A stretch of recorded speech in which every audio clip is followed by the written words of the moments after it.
Hello there and welcome back to the Sleep Science.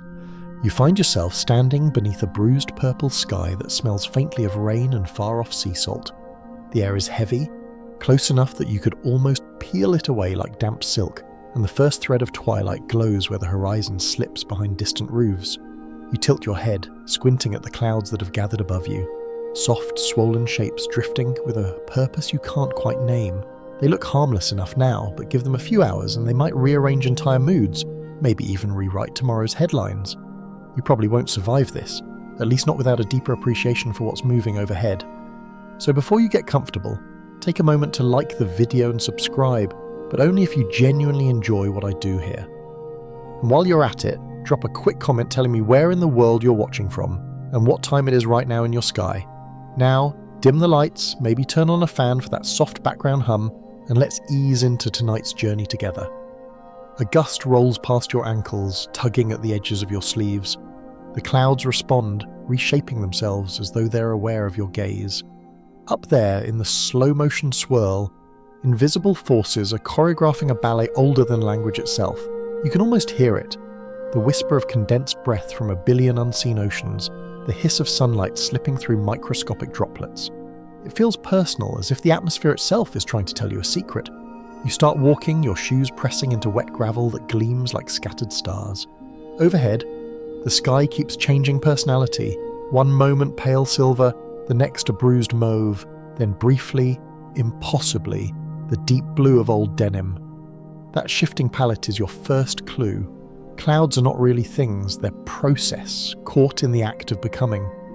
The ancient Greek philosopher Anaxagoras guessed as much when he proposed that clouds were simply vapour lifted by the sun's warmth, a neat idea for someone without a single weather balloon or satellite. Historians still argue whether he meant vapour in a mystical or scientific sense, but either way, he glimpsed the truth centuries before meteorology had a name. You stop at the edge of a quiet field. There's a thin line of trees, and above them the clouds are beginning to blush, turning from dull pewter to rose. Somewhere beyond that horizon, warm air from the day is still rising, carrying moisture from lake and leaf alike. Those rising thermals twist gently like invisible ropes, and when they cool, their captive vapour condenses around tiny particles, dust, sea salt, even some microscopic fragments of meteor ash. That's how the evening's clouds were born. You imagine the molecules themselves, tiny travellers who have been everywhere. The Pacific, the veins of a fern, the inside of someone's breath on a cold morning. Now they're up there again, joining forces to paint tonight's ceiling. A faint rumble travels through the ground, more memory than sound. For a moment you think it's thunder, but no, it's a passing truck on the highway miles away. Still, the idea lingers. Thunder as a pulse, a heartbeat of the sky. In ancient Mesopotamia, people believed clouds were the breath of gods, their tempers visible in every shifting mass. The Epic of Gilgamesh mentions storm spirits wrapped in vapour, and for a civilization that mapped stars with meticulous precision, those luminous mists must have seemed divine. Today you know better, well mostly, but you still feel the old awe when a storm brews. There's something humbling about watching water rise, gather, and fall again, endlessly cycling through forms while pretending to be something as simple as weather. A moth flutters near your ear, its wings catching the dim light. It drifts upward, lost against the glowing underside of the clouds. For a second you envy it, able to go where you can't, touch what you can only imagine. You close your eyes and picture yourself shrinking, rising through the humid air until you're inside the mist itself. It's colder there than you expect. The air feels thick, your skin prickled by 1,000 tiny droplets that refuse to settle. Each one is a perfect sphere, suspended by turbulence and tension, and each one bends light into subtle halos. You realise that, collectively, they are bright enough to paint entire moods across the sky. In 1803, an English pharmacist named Luke Howard gave those moods names: Cumulus, Cirrus, Stratus, and Nimbus. He might not have expected that his tidy Latin categories would someday shape global weather reports or inspire painters from Constable to Turner to chase those very forms onto canvas. Howard believed that naming clouds brought them closer to science, taming their chaos into taxonomy. Yet even now, meteorologists admit that clouds don't like staying in their boxes. They mix, merge, disguise themselves. Historians still argue whether Howard's neat labels revealed the sky's secrets or merely gave us prettier ways to misunderstand them. You glance up again. The last sunlight has turned the western edge of the clouds molten gold. There's a warmth there that you can almost feel on your face. You think about how every beam that hits those droplets is refracted, reflected, scattered, a symphony of physics, producing what your brain translates simply as beautiful. If the atmosphere had taste, this moment would be honey and ozone. The colour deepens to tangerine, then to a pink so tender it almost feels shy. And beneath that shifting canopy, the first stars begin to wink awake, competing with the afterglow. Somewhere behind you, a streetlight flickers on with a tired hum. You catch its reflection in a puddle at your feet, one miniature sky mirroring another. It strikes you that clouds too are mirrors. They reflect not only light but emotion. You think of every movie scene where someone stares out a plane window, lost in thought, or every lazy afternoon spent naming shapes in passing fluff. Humans project onto clouds because they change just slowly enough, for us to imagine we understand them. They linger, but never long, like thoughts, like dreams, like the way memory blurs at its edges. You breathe in. The air is cool now, metallic. You catch a faint trace of petrichor, the scent of rain on dry earth, though no rain has fallen yet. That smell comes from geosmin, an organic compound released by soil bacteria whenever moisture stirs them awake. Quirky, right? Somewhere down there. Microbes are celebrating humidity while you stand here mistaking chemistry for nostalgia. The same invisible processes connect everything. Bacteria in the dirt, droplets in the air, you standing somewhere in between. For all our satellites and radar, that connection still feels like magic. The wind shifts again, stronger this time. The clouds above stretch and thin, racing eastward as though late for an appointment. You watch until your eyes ache from trying to track their impossible shapes. You think of the physicist Richard Feynman, who once said that scientific understanding doesn't diminish beauty, it multiplies it. He was right.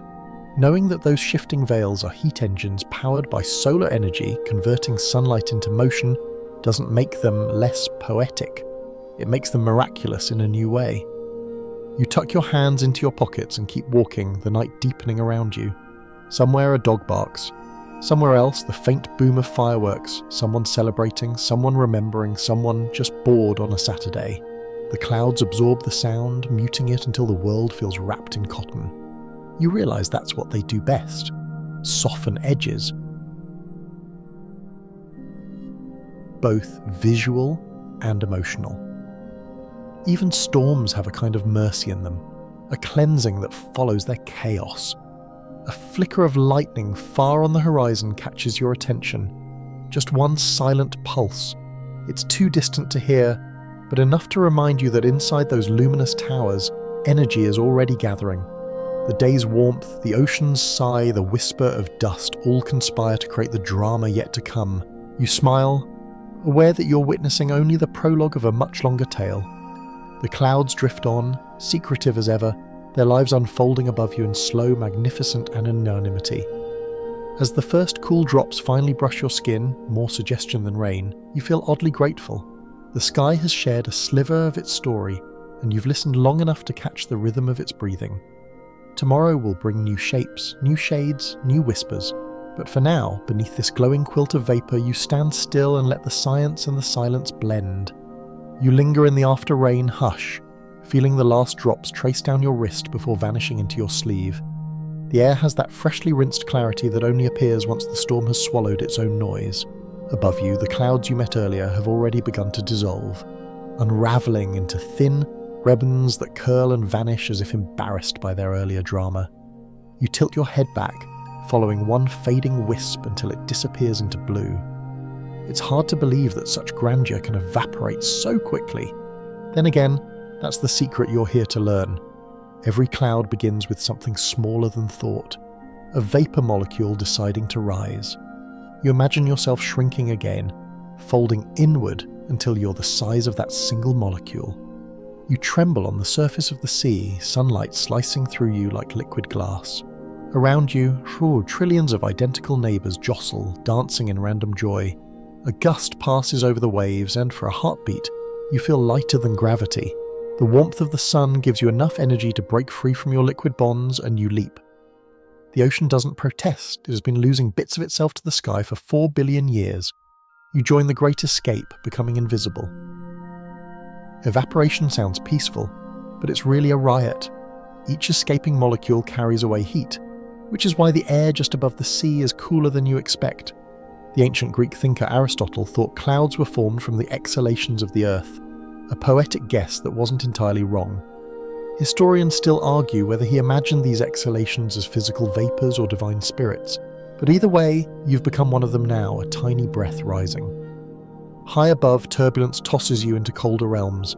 You collide with salt crystals, bits of pollen, even to microscopic soot from distant wildfires. Some of these particles will become condensation nuclei, the scaffolding of tomorrow's weather. You might attach yourself to one soon, though for now you're content to drift. The world below has already faded into a watercolour map. Turquoise oceans, smudged continents, and somewhere, faint human noise. You're free but not alone. Around you swirl spores, bacteria, stray bits of skin and hair, a reminder that Earth's biosphere doesn't stop at ground level. The air is crowded with travellers. Far below, a warm current surges upward from a sun-baked plain. You hitch a ride, tumbling in the invisible elevator. The temperature drops as you climb, and suddenly the invisible becomes visible. You cling to a mote of dust, and with a delicate sigh, you condense, no longer vapour, but a minuscule droplet of liquid water. Multiply that transformation by 1 trillion, and the sky gives birth to a cloud. The moment is silent, but it feels like applause. If anyone down there looked up right now, they'd see the faintest smear of white, like chalk rubbed into the blue. That's you, in collective form. You're not heavy enough to fall yet, but you're dense enough to catch sunlight. Each droplet acts as a tiny prism, bending and scattering the incoming rays. The combined effect is brightness, the soft kind that makes people squint and think of angels or laundry detergent commercials. Humans love to assign moral value to luminosity. Clouds just follow thermodynamics. You drift sideways, passing through layers of air stacked like pages. Each has its own temperature, humidity, and turbulence. At one boundary, the wind shears so sharply that it twists your small parcel of vapour into a spiral. You've become part of a nascent cumulus, the heap cloud that Howard once compared to mountains of cotton. He was the one who first realised that clouds aren't isolated things, but stages in a process. Cumulus grows into cumulonimbus, stratus breaks apart into cirrostratus, and so on, all depending on how the air moves. The 19th century found that idea radical. Until then, people had treated the sky like a static painting. Historians still argue whether Howard's discovery marked the birth of the modern meteorology or merely its adolescence. Inside your newborn cloud, it's anything but static. Droplets jostle and merge, splitting and recombining in a perpetual traffic jam. Tiny updrafts fling you upward. Downdrafts tug you back. Every collision alters your charge. You carry electrons now, a faint negative whisper that may someday help ignite lightning. For the moment, you simply shimmer. The sunlight striking your surface refracts into a faint halo, invisible to the human eye but dazzling if you could see from within. It's like being inside a diamond that doesn't know it's precious. A commercial jet passes far below, leaving a contrail, another kind of man-made cloud. Its engines exhale water vapour that condenses instantly in the freezing altitude. Those artificial plumes will fade soon, but sometimes they persist for hours, sketching geometry across the troposphere. You remember reading that in 40s wartime England. Pilots used contrail length to estimate humidity, a low-tech forecast amid high-tech chaos. The sky has always doubled as a laboratory and a message board. You begin to notice sound, or rather, its absence. Up here, above most of the atmosphere's density, noise dissipates into thinness. What reaches you is muffled, the heartbeat of turbulence, the whisper of air molecules rubbing shoulders. It's oddly comforting, a cosmic ASMR track sponsored by physics. If you listen closely, you can almost hear the collective hum of all droplets vibrating at once, a frequency too low for ears but perfect for intuition. That's the voice of the cloud's birth, a lullaby older than rain. Below, the sea glints. You realise that while you rose, countless others are falling. For every molecule that evaporates, another condenses somewhere else. The planet's water budget balances with obsessive precision. If you could track each particle through time, you'd see an endless relay, Evaporation, condensation, precipitation, flow, evaporations again. Some molecules complete the circuit in hours, others take millennia, frozen in glaciers or trapped in stone. You, lucky wanderer, might drift for a few hours before descending again, perhaps into someone's tea. The temperature drops further. Ice crystals begin to form around the edges of your cloud. They look like glittering stars, each obeying the same hexagonal law yet never repeating. Johannes Kepler once wrote an entire essay about snowflakes, marvelling at their symmetry. Historians still argue whether his fascination was scientific curiosity or a poet's distraction from the plague that raged outside. Either way, you share his wonder now. Each crystal here is a micro-sculpture, ephemeral art designed by temperature and humidity. Some grow into needles, others into pulps, and when they brush against droplets like you, they rob you of moisture, growing heavier until gravity claims them. That's the seed of future rain. A sudden downdraft jolts you downward. For a moment you panic, though technically molecules can't panic. You spiral through layers of differing density until you find calmer air. Around you, droplets flash like quicksilver, reflecting flashes of sunlight in random directions. It's beautiful chaos. Somewhere above, a gull cries, a thin sound carried from a coastline you can no longer see. You think about all the creatures depending on what's happening right now, the farmer's crops that need rain, the pilot studying radar screens, the child in bed tracing shapes on the ceiling. They all watch you without realizing you're watching back.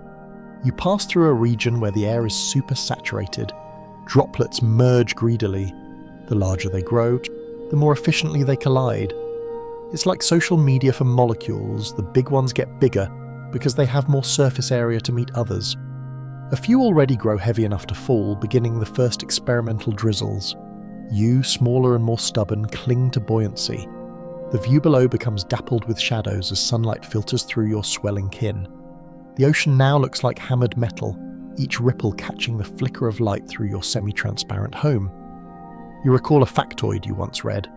Roughly 2/3 of Earth's surface is under cloud cover at any given moment. That means somewhere, always, a sky is rehearsing its next act. Historians still argue whether early sailors truly believed clouds foretold their fates or simply used them as pragmatic weather signs. Either way, you understand their obsession. To navigate by clouds is to read the planet's pulse. The day wanes again, and your cloud stretches into a thin anvil shape, the signature of an atmosphere that's running out of patience. The top spreads against the tropopause, the invisible ceiling dividing the troposphere from the stratosphere. Few droplets make it higher. Those that do freeze instantly, becoming cirrus plumes that drift for days. For a brief moment, you glimpse them above you, ghostly banners shimmering with the last light. Then the updraft fades, and your own altitude begins to sink. As you descend, the air grows thicker, warmer, louder. You sense gravity's invitation in every vibration. The cloud around you thins as droplets coalesce into rain. You resist the pull, but resistance is temporary. You will fall soon, perhaps tonight, perhaps in the next cloudburst over a sleeping city, but before you do, you hover at the edge of transformation, a molecule remembering the sea, the sun, and the climb. It's not a bad resume for something smaller than a micron. You take one last look upward. The sky above your cloud is already clear again, a vast mirror for whatever follows. Somewhere new vapor is rising, beginning its own invisible ascent. The cycle continues without applause, without pause. You realize that birth, at least for clouds, is never dramatic. It's continuous, patient, and quietly eternal. You feel yourself loosen from the dust moat that held you, slip free and begin the long, shimmering fall. You're falling, but only for a moment. The air catches you again, folds you into a rising current, and suddenly you're suspended in a column of motion that smells faintly of ozone and dust. That smell is the first clue. The sky, despite its dreamy transparency, is full of dirt. Not filth exactly, more like the planet's fingerprints. Without those grains of grit, the whole system would collapse. Every cloud you've ever admired owes its existence to the invisible architects floating through this airy construction site. You drift alongside them now, dust from the Sahara, salt from the Pacific, smoke from a campfire somewhere in Siberia. Each speck is a seed, waiting for moisture to claim it. Without these nuclei, vapor could cool far below freezing and still refuse to condense. The atmosphere is stubborn that way. It needs something tangible to gather around, a nucleus of imperfection. It's oddly poetic. You think? Even clouds can't form without a bit of dirt to hold them together. There's comfort in that, especially on days when you feel messy yourself. The oldest of these architects is volcanic ash, born from eruptions that once blotted out sunlight. The eruption of Tambora in 1815 scattered ash across the upper atmosphere, triggering the infamous year without a summer.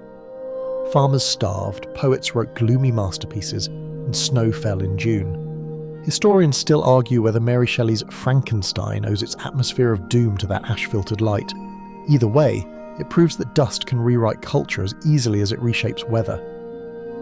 Around you, the microscopic construction crew expands. There are pollen grains shaped like medieval maces, soot particles so jagged they look capable of puncturing thought, and tiny fibres of cosmic origin, stardust that predates the solar system. Yes, even space contributes its own confetti. Meteoroids burn as they enter Earth's atmosphere, leaving trails of metallic fragments that drift for months before becoming scaffolds for high-altitude ice. When you stare at a noctilucent cloud shimmering at the edge of space, you're really looking at sunlight bouncing off debris older than the oceans. A gust lifts you higher, into the upper troposphere where temperatures plummet. Here, every molecule seems to move with caution. You notice how the dust grains act as hosts, each one wearing a tiny halo of water molecules. The effect resembles miniature solar systems, droplets orbiting a solid core. A single cubic meter of cloud can contain 100 million of these microplanets. Yet despite the crowd, the space feels serene, a slow dance governed by humidity and chance. You pass close to one particular particle, a flake of sea salt that gleams like sugar. Its surface is rough, perfect for condensation. A droplet forms, then another, until the grain is hidden inside its new coat. In that instant, a new droplet is born, round and bright, joining the countless others that shimmer in the muted light. It's astonishing that something so small can determine whether rain falls at all. Scientists call them CCN, cloud condensation nuclei, but you prefer the term architects. It suits their quiet authority. Below, the landscape fades into abstract patterns, river veins, city grids, the scars of old mountain ranges. You think of early explorers who didn't understand why dust followed them across oceans. In 1952, British meteorologist Charles Warren Thornthwaite noticed that air samples taken over the Atlantic contained African minerals. Decades later, satellites confirmed it. Every year, over 80 million tons of Saharan dust cross the sea, fertilizing the Amazon rainforest. The cloud builders are also gardeners. The world breathes itself in circles. The air around you begins to shimmer with static. Tiny charges accumulate as droplets bump and rub against one another. You feel the faint electric tingle that precedes lightning, though it's too weak to spark yet. Somewhere, an anvil-headed cumulonimbus is gathering power, and your dust companions might soon find themselves inside its heart, conducting energy on a planetary scale. It's funny to think that what began as a speck of soil under someone's sandal could help trigger a bolt strong enough to split trees.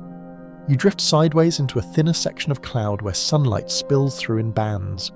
It's brighter here, almost painfully so. The droplets scatter light in every direction, creating that familiar diffuse glow photographers call God rays. The term makes you smile. If divinity exists anywhere, perhaps it hides in diffusion coefficients. You stretch your senses, feeling how each suspended particle modifies the hue of the world below. The composition of a single dust plume can shift sunset colours from apricot to blood orange. Painters chase that effect with pigment. The planet achieves it with chemistry. A flock of migratory birds passes far beneath you, black arrows slicing through the haze. They ride thermals, instinctively reading cloud shapes as weather prophecy. Ornithologists have found that many species navigate partly by sky patterns, using the brightness gradients of clouds to maintain direction when the sun hides. Historians still argue whether ancient mariners borrowed that trick from birds or discovered it on their own. Either way, the knowledge came from watching these same architects at work. The temperature drops another degree and suddenly you're surrounded by ice. Each crystal chooses a different blueprint, assembling arms and angles depending on humidity. Some crystals attach to dust and grow into snowflakes. Others remain solitary, glinting like thrown coins. You recall the Japanese physicist Ukichiro Nakaya, who in the 1930s grew the first artificial snowflakes inside a cold chamber. His conclusion still stands: snowflakes are letters sent from heaven. It sounds sentimental until you realise how true it is, each one a coded record of air chemistry, temperature, and the presence of these unseen engineers. Below, a storm front begins to form. Warm, moist air rises. Cooler air slides beneath it. You can almost see the equations: pressure gradients, latent heat, condensation rates. The architects play their part perfectly. Dust provides the seed, water the flesh, motion, the breath. In hours, the sky will darken into drama, and everyone below will call it weather. You'll know it's construction. A sudden spark of curiosity pulls you lower, back into thicker air. Here, the concentration of aerosols increases near industrial zones. Smoke from factories adds sulfur compounds that act as hyper-efficient condensation nuclei. Too many of them, though, and droplets remain too small to fall, producing haze instead of rain. That's why some polluted cities suffer drought beneath perpetual overcast. The clouds are crowded but unproductive. You find it ironic. In trying to master the sky, humans often clog its machinery. You glance sideways and spot a contrail slicing through the horizon again. Within minutes it starts to widen, its ice crystals merging with natural cirrus. You realise you can no longer tell where human design ends and atmospheric instinct begins. That ambiguity feels familiar. Perhaps it's the same blur that defines every creative act. Even art needs dust. Lightning flashes within the growing storm below, illuminating your surroundings in white-hot negatives. For a heartbeat you see everything: billions of droplets, filaments of vapour, and countless particles glinting like microscopic mirrors. The light fades and silence floods back. You can't shake the sense that the architects themselves momentarily admired their handiwork. Time loosens here. Minutes stretch into hours as the cloud matures. You watch small eddies form and vanish, see turbulent, sculpt caverns of mist large enough to swallow mountains. From inside, the structure feels alive. A city of droplets with traffic patterns, neighbourhoods, even moods. Some regions are calm, others riotous. You pass through a zone where the droplets spin so violently they fling smaller ones out, a self-cleaning system ensuring balance. Whoever designed this mechanism, physics, chaos or coincidence, had a flair for elegance. Through a brief break you glimpse the ground again, deserts glowing copper under afternoon sun. Those same deserts, you know, are the primary suppliers of the world's atmospheric dust. Without them, rainfall patterns would shift, plankton blooms would fade, and global temperatures would tilt. It's strange to think that lifeless sand sustains life thousands of kilometers away. The invisible architects are also diplomats, linking continents in negotiations no treaty could match. You drift for what feels like days. Though time here doesn't behave, the storm collapses beneath you. New clouds form above. Everywhere you look, particles continue their quiet labour. Some are remnants of meteorites, some soot from wildfires sparked by those same storms. The cycle feeds itself endlessly. You begin to suspect that clouds are less like entities and more like conversations, fleeting expressions of what earth and sky discuss whenever they meet. The temperature begins to climb again, signalling descent. The architects around you disband, some falling with raindrops, others riding air currents to start new projects elsewhere. You follow one ash grain as it sinks toward the sea. It lands gently on the water's surface where salt soon encrusts it, preparing it for another ascent. The world reuses its blueprints efficiently. As you settle into the lower air, the storm's edge gleams with rainbow fragments. Sunlight refracts through retreating moisture, scattering colour across the remnants of dust. It's a quiet finale to the construction phase. You can't help laughing softly. It's the kind of laugh you let out when you realise the universe is both ridiculous and precise. Even in decay, clouds find ways to decorate themselves. Night approaches. The architects vanish from sight. But you know they're still there, drifting like ghosts, ready to build again when conditions whisper the right combination of warmth and moisture. You sense them everywhere. In the faint glitter of city haze, in the breath you exhale that will someday join a storm. The sky is never empty, it's merely between projects. You look up one last time before darkness erases outlines. Somewhere above, a new layer of vapour is already gathering, sketching tomorrow's ceiling. The invisible architects are at it again, patient and tireless. You can almost hear their tiny chisels scraping the edges of night. You float inside the cloud's pale heart, the light diffused into a gentle silver that seems to come from everywhere and nowhere. It's quiet but not empty. Tiny tremors pass through the vapor, faint electrical murmurs that buzz against the edge of perception. If you could see the air on a molecular level, you'd notice that every droplet, every shard of ice, is busy performing its own tiny experiment. Welcome to the sky's laboratory, a place where chemistry never sleeps and nothing ever really stays the same. The first thing you learn here is that temperature rules all. A shift of half a degree can turn mist into ice or melt snow before it's born. Updrafts act as thermostats, pulling pockets of warm air into the cold and vice versa, constantly resetting the experiment. You ride one such pocket now, spiralling upward through the bright interior of a cumulus tower. Each layer feels different, one silky with liquid droplets, another prickly with crystals, another humming faintly with static. It's less like an elevator and more like a staircase built by daydreams. Down below, meteorologists would call this region the mixed phase zone, where water and ice coexist uneasily. Here the droplets are supercooled liquid even though the temperature has dropped well below freezing. They remain fluid only because of surface tension, holding together like anxious actors waiting for their cue. When one of these droplets finally touches a speck of ice, it freezes instantly, releasing a puff of latent heat. That energy, multiplied across billions of collisions, fuels the very updraft that keeps the cloud alive. It's an elegant feedback loop.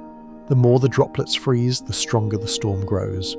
Nature loves self-reinforcing chaos. You glide past a shimmering plain of ice crystals arranged like playing cards mid-shuffle. Each catches sunlight, splitting it into rainbows so faint they barely exist until you move your head. The entire scene feels deliberate, as if the sky were showing off for a microscopic audience. Lightning, of course, is the dramatic finale of this chemical theatre, but even before that crackling overture, there's plenty of electricity at work. As particles brush and separate, charges build.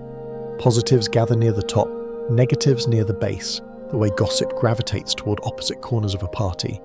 The separation grows until the air between can no longer resist. When it finally collapses, the world flashes. Scientists still argue whether lightning begins from the ground up or the sky down, which feels like an argument about chicken and egg delivery at 30,000 volts. Some researchers think cosmic rays from deep space help spark the process, microscopic bullets that ionize air just enough to open a pathway.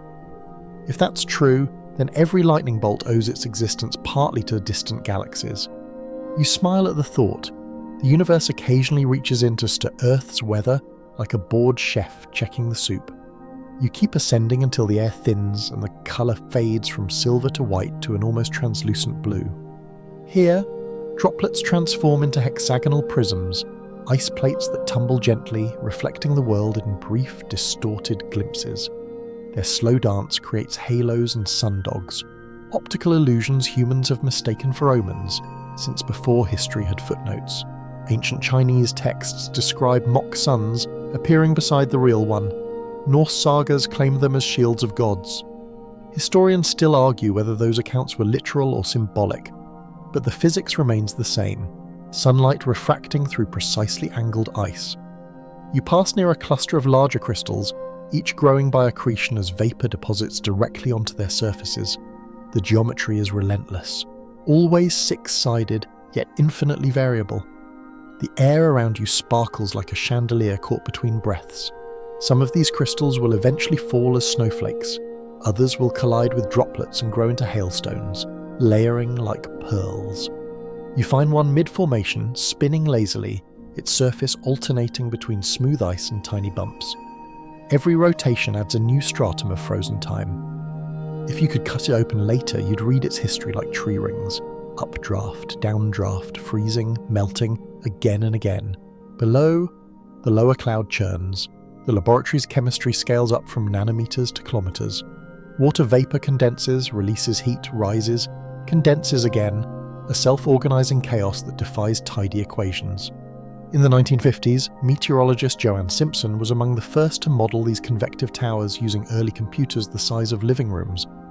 Her results proved that clouds weren't passive fluff, but active engines redistributing heat across the planet. Without them, Earth's climate would seize like an engine without oil. Historians still argue whether Simpson received enough credit for that revelation, but the clouds don't care. They've been conducting this research for eons without peer review. You dive back downward into thicker vapour, where droplets collide in slow motion. Some merge, coalescence, the laboratory's simplest experiment, while others rebound as though shy. Surface tension decides which, its invisible skin flicking smaller droplets of web like soap bubbles refusing to mingle. The sound here is soft, a steady patter too fine to be called rain. You think of it as molecular applause. A darker region looms below, the cloud's belly, where electric fields grow strongest. The droplets here are larger, more restless, tugged constantly by gravity, and lifted again by new updrafts. Each collision exchanges a few electrons, charging the participants like tiny batteries. The polarity sorting begins, positives drifting up, negatives sinking down. Somewhere between them, a neutral zone forms, tense and silent, waiting for imbalance to find release. You can almost taste the ozone. A sudden flash, only a faint one, zigzags inside the cloud. A leader stroke, too small to reach the ground, but bright enough to bleach your vision. The air snaps, releasing that sharp, sterile scent you recognize from photocopiers and thunderstorms alike. Chemistry at work again. Oxygen molecules split and recombine into ozone, disinfecting the sky as thoroughly as any laboratory on Earth. The smell feels clean, alive, and slightly dangerous. For a while, the storm steadies itself, the way an orchestra pauses before crescendo. You watch droplets grow fat and heavy, each a lab vessel distilling the essence of air. Trace gases dissolve within them, carbon dioxide, sulfur dioxide, even microscopic pollutants, turning plain water into weak acid. When these droplets fall, they'll wash the atmosphere clean but also nibble at statues and soil. Progress and erosion, mixed in perfect solution. You remember a statistic. Every year, rain scrubs roughly 5 billion tons of material from the air. The cloud is janitor and chemist, creation and decay in the same breath. You glide toward the edge where sunlight breaks through again. The contrast stuns you. Inside the storm, everything feels metallic and grey. Outside, the sky glows so blue it seems artificial. The boundary between them is sharp enough to trace with a fingertip. You linger there, half in shadow, half in brilliance, like a thought unsure of itself. Beyond the veil, you spot another cloud forming, a smaller sibling catching the sun. You realise the laboratory never closes. Experiments simply migrate. A flock of swifts streaks past, darting in and out of the cloud's fringe. They're chasing insects swept aloft by the updraft. Tiny meals wrapped in vapour. It's a reminder that even this high life participates. Bacteria, spores, pollen, all part of the laboratory's living inventory. Some microbes can even nucleate ice. They produce proteins that encourage freezing at warmer temperatures, helping them hitch a ride back to Earth with the rain. You grin at the audacity, living things manipulating physics for travel. Nature's first pilots. Another burst of lightning ripples through the belly of the cloud, this time reaching downward, briefly connecting sky and ground. The flash is blinding, but the thunder that follows feels slow, rolling, almost affectionate. Each strike heats the air to 30,000 degrees, fusing nitrogen and oxygen into nitrates that will fertilize fields when rain delivers them. The laboratory manufactures plant food in the middle of violence. Somewhere, a tree will grow taller because of this single moment. The turbulence eases, the cloud begins to decay. Without rising air to feed it, droplets merge and fall, the chemistry winding down. You ride one downward, watching as the mist thins to reveal glimpses of the world below. Fields, rooftops, rivers curling like handwriting. The droplet trembles on your invisible perch, then releases you into the open air. For a second you fall through sunlight that feels warm after the cold interior. The drop stretches, flattens, quivers, and bursts apart, its fragments flashing like tiny gems before vanishing into the breeze. You hover there, weightless again, surrounded by the remnants of experiment. The storm moves eastward, its edges glowing amber in the late afternoon light. You can almost imagine a chalkboard somewhere in the clouds, equations scrawled across vapour. Temperature plus motion equals life. The laboratory erases its notes as quickly as it writes them, but the results remain in rivers, forests, and every breath you take. Without this constant chemistry overhead, the planet would be a frozen stone. The wind carries you toward clearer air.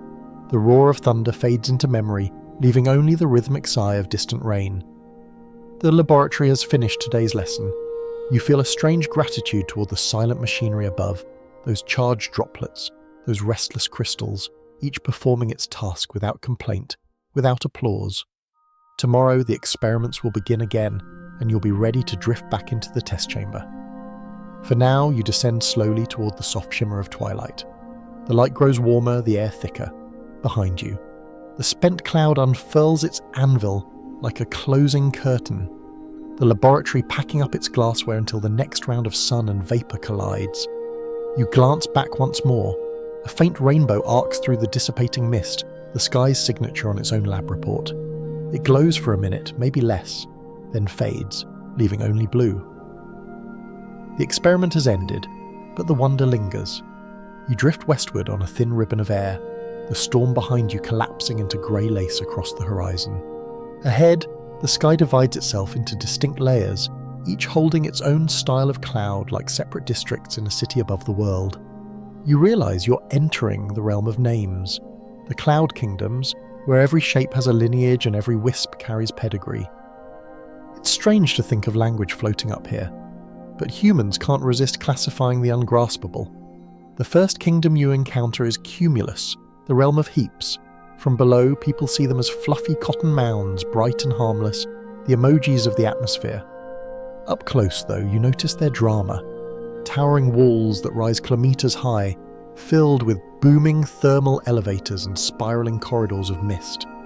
You wander through one archway and find yourself in a ballroom of light, sunbeams slanting through milky air, droplets scattering gold dust in every direction. The sound resembles the hush inside a seashell. These are the clouds that pilots call popcorn, children call castles, and poets call summer. Luke Howard named them in 1803 from the Latin cumulus, meaning heap, because even scientists can't resist a good pile. You glide along the edge, brushing a vapour wall that billows like rising dough. The air here smells faintly sweet, perhaps a trace of plant oils evaporated from the forest below.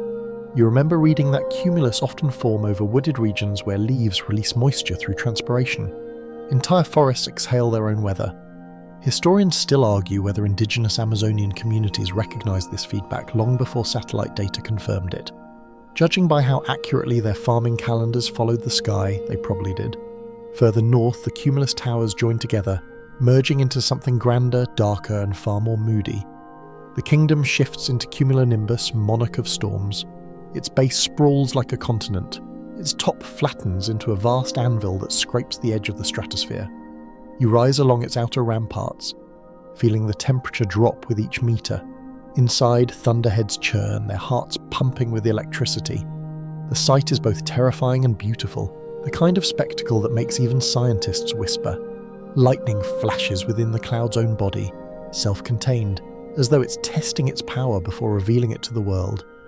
You linger just long enough to feel the vibration of thunder roll through your bones, then drift away before you become an accidental experiment. The light ahead softens again, diffused by layers upon layers of gentler forms. Here begins the reign of stratus, the low-lying sheets that spread like calm blankets across the horizon. They have little interest in drama, they prefer subtlety. Underneath them, landscapes feel hushed, colours muted to watercolour greys. From above, though, the surface of stratus glows pearl white, perfectly smooth, like the skin of sleeping giants. Flying over them is like gliding across the belly of tranquility itself. Somewhere below that sheet, commuters curse the gloom, convinced the day will never brighten. They don't realise that the sun, just a few hundred metres above them, is blazing on a flawless sea of white. You feel a small pang of sympathy. Most people never see the true face of stratus, only its shadow. It's a reminder that perspective is everything. Even clouds change character depending on where you stand. Higher still, where the air thins and sound dissolves, live the cirrus, the aristocrats of altitude. They trail across the sky like quills of spun glass, each filament a ribbon of ice crystals falling slowly through the stratosphere. You weave among them, brushing edges so delicate they feel imaginary. Sunlight refracts into faint halos, soft rainbows barely visible. Cirrus clouds move fast. A single wisp can travel hundreds of kilometers in a day. Sailors once used their direction to predict approaching weather. Meriz's tails, they called them, because apparently humanity cannot observe anything long and white without naming it after horses. These high clouds have an ancient mystique. Chinese poets describe them as dragon threads, while Polynesian navigators read them like compass points across the Pacific. Historians still argue whether such readings were mythic or empirical, but the line between those two is as thin as the clouds themselves. You catch yourself smiling. Science often arrives centuries late to truths already sung. Descending slightly, you meet altocumulus, mid-level clusters like scales on a sleeping creature. They're patchy, restless, never content to hold one shape. The air here is turbulent but playful. Each puff rises and sinks, exhaling faint shadows that chase each other across the layer below. Pilots call this the mackerel sky, a sure sign that weather change is brewing. The phrase comes from sailors who noticed the resemblance to fish patterns, because apparently every profession must have its poetry. You drift through their corridors, feeling gentle bumps as thermals toss you about. The droplets here are smaller, suspended longer. Their longevity gives the sky a soft, stippled texture. It's easy to imagine a painter dabbing white pigment with a sponge, half-heartedly blending edges before moving on. Yet behind this relaxed facade hides complexity. Each patch forms from waves of air rippling over mountains or fronts. The atmosphere, it seems, loves to multitask. Another altitude, another language. You rise into altostratus, a kingdom of veils. The sun becomes a pale coin behind grey glass, its light filtered into something cinematic. You can stare straight at it without squinting, though you know you shouldn't. The droplets here are so fine they barely scatter light, creating that uniform tone photographers chase during moody film shoots. Altostratus announces that rain is coming but not yet ready. An atmospheric, hold that thought. In old weather lore, farmers said, when the sun wears a silver crown, keep your tools dry till sundown. It sounds quaint until you realise it's still accurate. Somewhere below this veil lies the kingdom of Nimbostratus, ruler of dreary persistence. These clouds don't thunder or flash, they simply rain, hour after patient hour. You descend through their cool corridors, feeling the droplets grow fat and heavy. It's like walking through silk soaked in ink. Down on the ground, people pull up hoods, complaining about the drizzle, but you sense the quiet joy of soil being fed. Every steady rain is a love letter from Nimbostratus to the planet's thirst. You hover for a moment, surrounded by unbroken grey. There's peace here, the peace of repetition. The world below blurs into abstraction. Only the rhythm of falling water remains. You think about how early meteorologists used these steady rains to measure cloud height, tracking how barometric pressure changed during descent. Each observation added another line to humanity's slow conversation with the sky.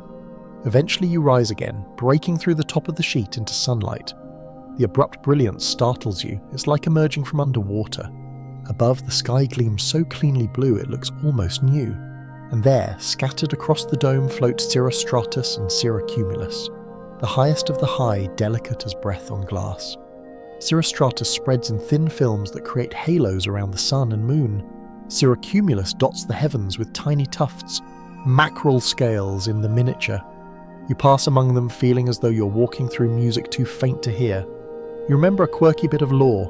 In 1896, when the first International Cloud Atlas was compiled, its authors included photographs printed on glass plates and hand-coloured by artists who'd never actually seen the clouds they were painting. Historians still argue whether those early depictions are scientific or romantic art. Either way, the names they gave remain. Latin labels whispered by the weather forecasters and pilots alike, the secret passwords of the upper air. As you continue gliding, you notice how each kingdom blends into the next. Boundaries blur. One shape melts into another. The classification feels suddenly human, almost desperate, a way to draw lines through mist so we can pretend to understand it. Clouds don't read at dictionaries. They merge, evolve, and shrug off names like old coats. You think of how we name emotions too, trying to catalogue them: joy, grief, nostalgia, when in reality they overlap as seamlessly as a vapour. Maybe studying clouds is just studying ourselves in disguise. Far to the east, a strange formation catches your eye.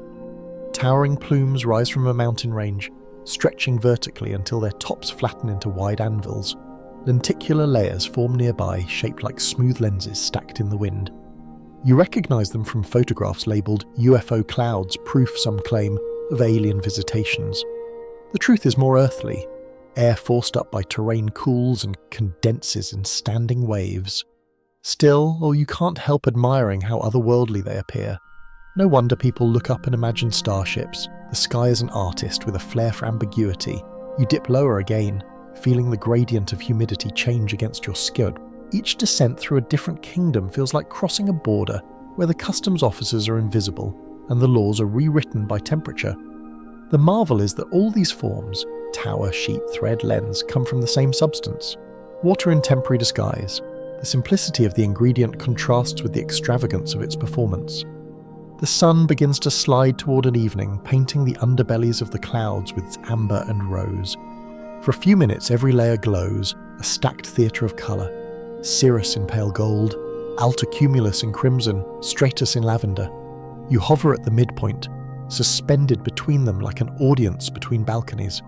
The spectacle feels intimate yet cosmic. Names dissolve, only beauty remains. A cool wind rises, signalling the day's curtain call.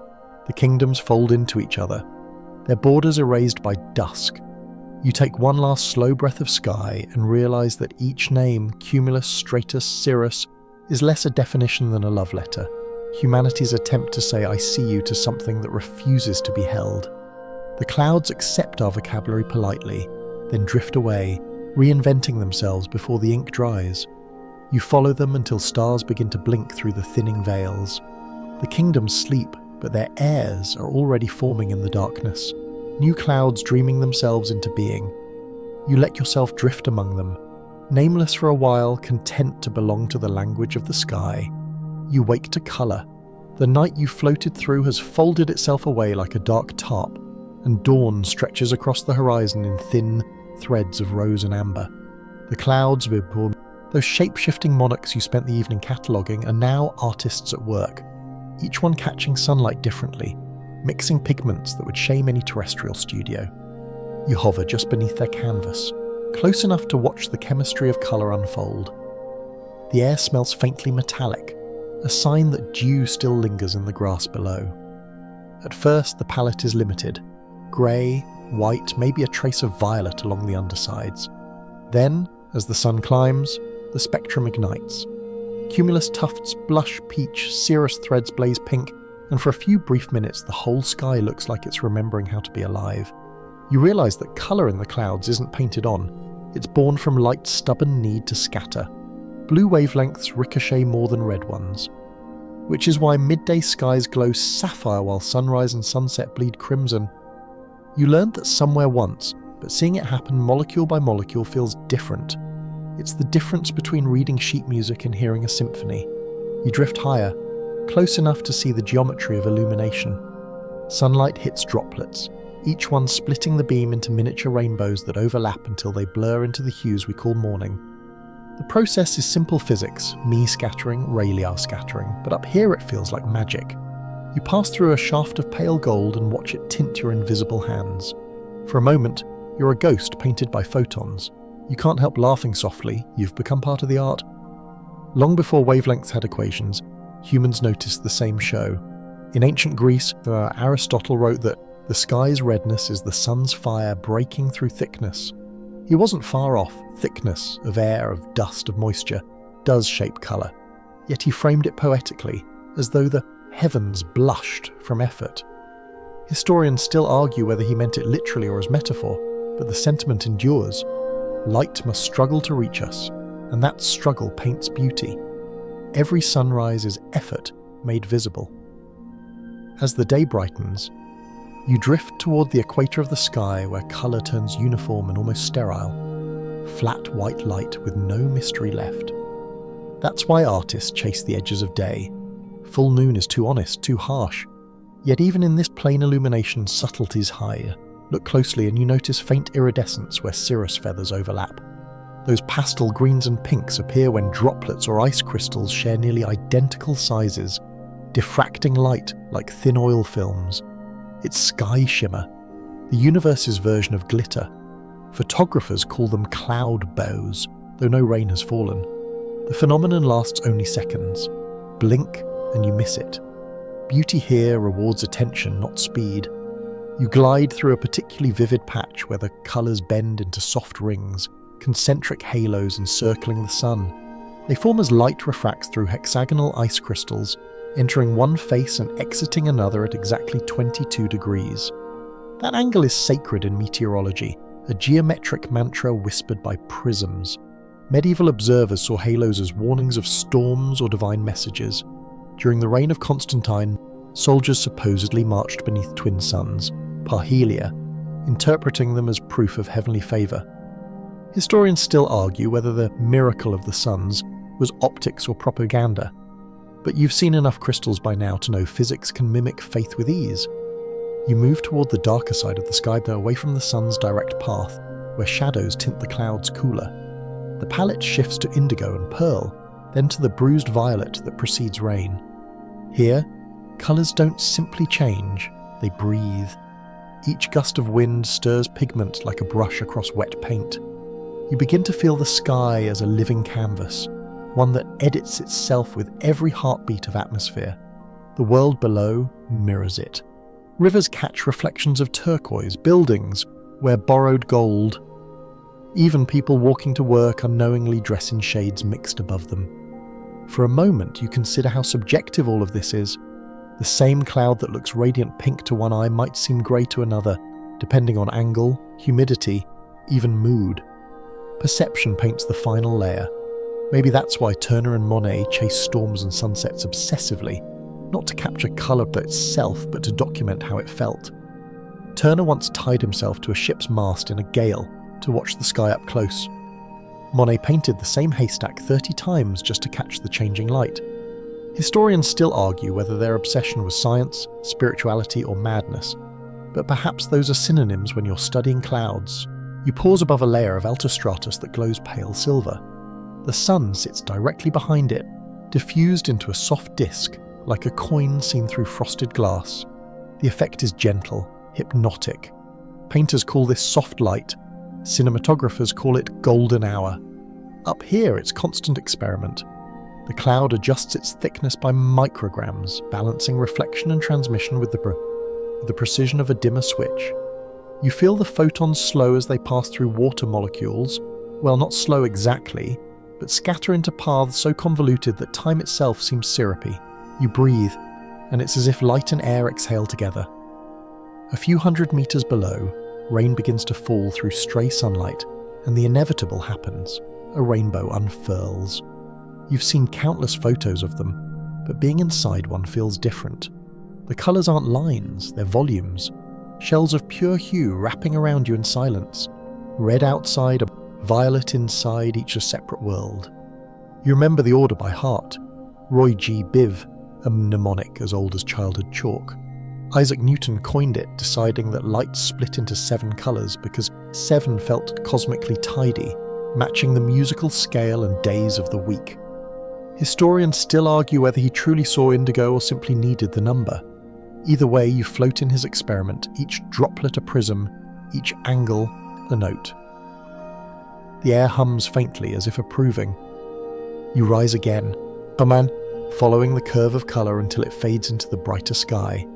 Beyond the main bow lies another, fainter and reversed, secondary reflection, double rainbow.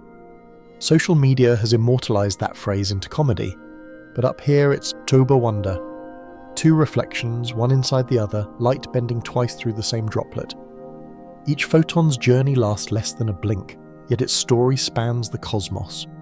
You wonder if every particle dreams of becoming colour before dissolving into shadow. Midday comes, washing the drama away. The clouds flatten, bleaching to white as sunlight grows ruthless. You rest on a warm pocket of air, thinking about how colour in the sky depends on imperfection. Dust, smoke, moisture. All the impurities we curse for dulling visibility are the very tools that paint brilliance. Pure air is colourless, perfection is boring. You chuckle at the irony, pollution has its palette too. In the 9th century, after the eruption of Krakatoa, sunsets around the world turned blood red for months. Painters from Norway to Japan recorded skies so violent they seemed apocalyptic. Historians still argue whether those sunsets influenced Edvard Munch's The Scream. Looking at the painting's swirling crimson sky, you suspect the answer is yes. By afternoon, the colours shift again. Deeper blues overhead, glaring whites below. You chase a shadow drifting across a lake, watching how its edges ripple as if the surface were breathing. The lake reflects the sky imperfectly, and in that imperfection lies harmony. You think of all the pigments that owe their origin to minerals weathered by ancient rain. Ultramarine from lapis, ochre from rust, verdigris from copper. Even art on canvas begins in the chemistry of clouds. A thin veil of cirrostratus begins to move in, tinting the light ivory. The sun dims to a pale amber coin, and once more the horizon reddens. The day is closing its palette with the same grace it opened it. You follow the shifting spectrum downward, feeling the warmth drain from colour till only twilight blue remains. That particular shade, half night, half memory, has no perfect name. Poets try azure, indigo, cerulean, none fit. The sky seems to like it that way, keeping at least one secret. Below, streetlights blink on one by one, adding their own artificial hues. Sodium orange, LED white, a faint electronic buzz tinting the darkness. Yet even these man-made colours trace back to the physics of the sun. All our lamps are mimicries of the original fire. You hover between the two worlds, natural and synthetic, light from atoms and light from cities mingling in quiet conversation. Somewhere, a painter squints at the horizon, trying to match that exact gradient, unaware that it changes faster than memory can hold it. The last of the sunset bleeds away. The clouds, now ash blue, drift across a dome of deepening violet. Stars pierce through the thinner patches, cold and steady. Colour has not vanished, it's merely diluted to transparency. You exhale and watch the air shimmer faintly, your breath momentarily visible, another contribution to tomorrow's dawn palette. Every hue, you realise, begins and ends in the same place, a scattering of light through imperfection. The universe paints with flaws. You settle into the cool quiet between night and day, eyes half closed. The palette resets somewhere behind you, unseen but certain. Tomorrow the sky will choose new shades, remixing the same three ingredients, sun, air, water, into infinite possibility. You smile, weightless, a single brushstroke lost inside the greatest canvas ever stretched. You sense the change before you hear it, the way the air thickens, the way the wind begins to speak in half sentences. All day the clouds have been polite, holding their shapes, minding their manners. Now they fidget. The scent of ozone slides through the atmosphere like a nervous violin string. Somewhere below, trees lean east as though gossiping about what's coming. You know the signs. The sky is taking on an apprentice again, tutoring another cloud in the craft of thunder. The lesson begins quietly. Warm, moist air rises from sun-baked ground, carrying invisible heat like a secret it can't keep. As it lifts, it cools and condenses, building towers of vapour that grow faster than city skylines. You hover beside one, an adolescent cumulus, eager and unruly. Inside, turbulence spins pockets of air upward at 30 miles per hour, sculpting cauliflower domes that bloom into the stratosphere. Each cell of rising heat feeds the next, and soon the whole column vibrates with energy. The cloud doesn't know it yet, but it's already auditioning for thunderhood. Luke Howard would have called this stage cumulus congestus, the towering heap. His Latin sounded elegant, but the truth is more chaotic. Within the cloud's body, droplets collide, merge, split and freeze in a ballet of micro-explosions. Charges build with every impact, tiny exchanges of electrons that turn the air into a living battery. You watch sparks form that no eye can see, the same way you might sense static before touching a doorknob. A storm is nothing more or less than the universe rubbing its socks on the carpet of atmosphere. A downdraft brushes your face, cool and damp. You glance downward. The shadow of the growing cloud now covers miles of farmland. Somewhere, a farmer pauses mid-field, sniffing the metallic air, checking how his hair lifts with static. Long before Doppler radar, people could feel storms coming through skin. Ancient cultures personified that feeling. The Greeks gave it a name, Zeus, hurler of lightning bolts forged by Cyclopes. The Norse called theirs Thor, the thunder god with hammer and temper to match. Historians still argue whether these myths arose from fear or from admiration, but you can tell the emotion was both. When the sky growls, humility becomes instinct. The cloud keeps climbing. At its crown, the rising air slams into the stable layer of the tropopause and spreads outward, forming an anvil so wide it could shade a province. You drift along its rim where temperatures hover around 50 degrees. Ice crystals here sparkle like ground glass, and your breath crystallizes instantly, though technically you no longer breathe. The top of the cloud is a frozen kingdom, serene compared to the turmoil beneath, a quiet elder watching a stormy child. Yet even here, faint flickers pulse within the haze, electrical tendrils probing for escape routes. A flash erupts below, brief, blinding, and silent for now. The light travels faster than sound, painting the inside of the cloud in stroboscopic bursts. You count. 1 1,000, 2 1,000, 3. Then thunder arrives. A low concussion that feels physical. The vibration ripples through your bones, through the landscape, through time itself. Every strike superheats air to 30,000 degrees Celsius, 5 times hotter than the surface of the sun, and that sudden expansion creates the sound we call thunder. You're watching heat translate into music. Down on the plains, cattle shift uneasily. A child claps his hands over his ears, then grins when the echo fades. Somewhere, an adult checks the weather app, confirming what the ancestors knew without data. The sky is alive tonight. Scientists still debate the exact sequence that triggers the first bolt. Does a faint upward streamer from the ground meet a descending leader from the cloud, or does the leader initiate from the top like divine handwriting? The uncertainty persists even with high-speed cameras. The birth of lightning remains the sky's best-kept secret. You ride the updraft higher, weaving through luminous corridors of rain and ice. Inside, the storm roars like a foundry. Hailstones rattle against unseen walls. Droplets shatter and refreeze, each adding layers of clear and opaque ice until they resemble tiny planets with frozen atmospheres. Eventually gravity wins, and the hail begins its descent, carving channels of turbulence behind it. You follow one, watching trails of vapor spin like ghostly DNA. The storm is sculpting itself, self-portrait by chaos. Another flash, closer this time. You feel its brightness more than see it, a white that erases memory for an instant. Thunder answers almost immediately, not a single boom, but a rolling conversation that bounces between clouds and hills. In that interval, you realize sound isn't uniform, it carries geography. Over water, it's smooth and prolonged. Over mountains, it breaks into echoes. Each landscape teaches thunder a different accent. You drift toward the outer flank where rainfall begins in earnest. Sheets of water fall like glass beads, each drop refracting miniature scenes, the ground, the sky, and sometimes you. The smell of petrichor rises, earthy and ancient. That scent, produced by plant oils and soil bacteria, announces renewal. Farmers may curse the mud, but fields drink this music like blessing. Even now, researchers in hydrology labs use rainfall isotopes to track storm origins. Each raindrop carries a chemical fingerprint that reveals whether it was born over ocean, desert, or forest. Every drop is a story told briefly, forgotten instantly. A gust lifts you back inside the storm's throat. It's darker now, nearly night, though the clock says mid-afternoon. Lightning strobes around you, revealing then concealing vast corridors of vapor. You pass close to a St. Elmo's fire, a faint blue glow dancing along an aircraft's metal edge. It's plasma, air ionized by extreme charge, the same phenomenon sailors once saw flickerings on ship masts and called angels' candles. To them it meant protection. To pilots it means turn back before you become toast.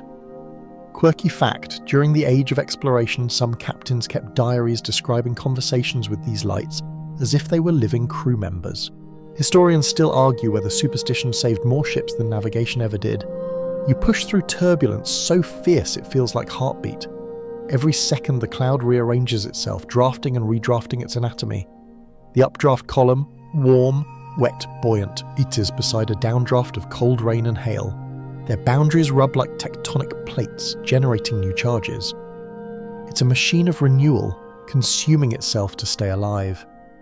When viewed from orbit, this thunderhead would look like a white explosion frozen in bloom. Astronauts often photograph such clouds, calling them earthbound fireworks. Some even see lightning strike upward, escaping into space as sprites and elves. brief red and green flashes that dance above storms. You imagine ancient storytellers seeing the same and inventing gods to explain it. Maybe they weren't wrong, only poetic, a lull. The storm pauses, gathering breath. You hover in near silence except for the whisper of rain on ice. Then from deep within, a single bolt leaps sideways, connecting two cloud towers in a blinding arc. The flash lasts less than a second, but its afterglow lingers behind your eyelids. You wonder if lightning ever dreams of permanence, or if it knows beauty lies in brevity. The apprentice cloud has graduated. Thunder applauds. Rain intensifies, hammering the earth below into mist. Rivers swell, gutters overflow. Lovers run for cover under shared jackets. Somewhere, a power grid hiccups, briefly losing consciousness. Yet within minutes, the edge of the storm slides east, leaving calm so sudden it feels suspicious. The air cools, the world washed clean. A single last rumble trails away like a yawn. Apprenticeship complete. You follow the departing storm, watching its rear wall glow with sunset. The anvil catches orange light, and for a moment, the entire structure looks peaceful, almost shy about its earlier tantrum. The cycle always ends this way, fury fading into grace. The remaining droplets fall slowly, heavy with reflected fire. You pass through them, each one a mirror of gold. As darkness deepens, frogs begin to sing, their voices amplified by puddles. Electricity still lingers faintly in the air, enough to make your hair, if you had any, stand on end. You think of Benjamin Franklin flying his famous kite in 1752, string wet from rain, key tied to prove lightning's electrical nature. The story sounds reckless, but history confirms he survived with nothing worse than a tingling hand. Historians still argue whether he truly conducted the full current or only collected charge from ambient fields. Either way, his curiosity joined the long lineage of apprentices learning from thunder. You descend toward the steaming fields where water evaporates back into the cycle. The scent is lush, sweet, forgiving. The storm's footprints will feed tomorrow's clouds, the atmosphere wastes nothing. In the distance, faint flickers mark another cell forming, as if the just graduated student has begun teaching. The world hums with afterglow, a low vibration that seems to sync with your heartbeat. You realize that thunder isn't just noise, it's the sound of balance restoring itself after imbalance, a cosmic exhale. You rest for a while above the quiet fields, watching fireflies spark like miniature lightning among the reeds. The difference between them and the storm is only scale, not essence. Both convert energy to light, both vanish as quickly as they appear, both remind you that power and beauty are rarely separate. The sky, having completed its lesson, closes its notebook. The night feels lighter, rinsed of tension. When you finally rise again, the air is cool and still. Far to the east, the storm drifts away, a glowing bruise on the horizon, muttering to itself. You think of it as a proud apprentice walking home after its first masterpiece, tools still warm. Above you, stars return, scattered like sparks escaping the forge. The planet turns under your invisible feet, already preparing the next classroom of heat, water, and wonder. Tomorrow, another cloud will begin its training. The sky never stops teaching. The night after the storm smells like forgiveness. The fields below still shimmer with leftover puddles, tiny mirrors catching the pale half moon. The air has lost its sharp metallic taste and now feels soft like cooled breath on skin. You hover above the quiet, watching threads of mist uncurl from valleys, ghosts of yesterday's thunder, reluctant to leave the party. The sky seems at peace, but inside the clouds, another kind of argument is underway. Rain, it turns out, is never inevitable. It's negotiated. You rise into a newly forming cloud, one of the shy grey ones that prefers compromise to drama. The updraft carries you through layers of vapour humming with microscopic chatter. Droplets drift, collide, separate, exchange static charges like diplomats trading business cards. They want to fall but can't yet agree on timing. Each droplet is a vote, and the meeting is chaotic. The rules are simple. If enough droplets merge to grow heavier than the lift of the air, the motion passes. Rain begins. If not, the sky postpones. Inside this floating parliament, temperature acts as the moderator. Warm air argues for evaporation. Cold air insists on condensation. The result is stalemate. Droplets hover in suspension, trembling with indecision. You drift through them, listening to the whispers of phase change. a language halfway between physics and gossip. When two droplets brush, they don't always merge. Surface tension can make them bounce apart, repelling each other like tiny politicians dodging commitment. Only under just right humidity will they finally fuse, combining into a droplet large enough to sink a centimetre per second. Multiply that by millions and the meeting becomes a march. Far below, a farmer leans on a fence post and squints at the overcast, guessing whether to postpone harvest. Long before satellites, this was meteorology's raw form. Intuition wrapped in hope. Ancient Egyptian priests believed rainfall was the tears of Isis mourning her lost husband Osiris, her sorrow replenishing the Nile. Historians still argue whether that story preceded or followed their understanding of monsoon cycles, but either way, the metaphor works. Rain has always felt emotional, even when explained by physics. You ascend deeper into the cloud's core where the negotiation grows louder. Updrafts fling droplets upward into colder layers, freezing them into ice pellets. These fall through warmer zones, melting part way, then freeze again higher up. A cycle of debate, each transition releasing or absorbing latent heat. That energy exchange feeds turbulence, and turbulence keeps the conversation going. You watch the droplets swell like balloons filling with compromise. Eventually, some become too large to stay aloft. Gravity clears its throat, the motion passes. The first raindrop begins its descent. You follow it downward. At first, it falls alone, carving a trail through mist, its speed increasing until air resistance stretches it into a shape more like a tiny hamburger bun than a sphere. Around it, smaller droplets are sucked into its wake and absorbed, an efficiency the sky discovered long before economists did. The droplet grows fat with ambition, but pride makes it unstable.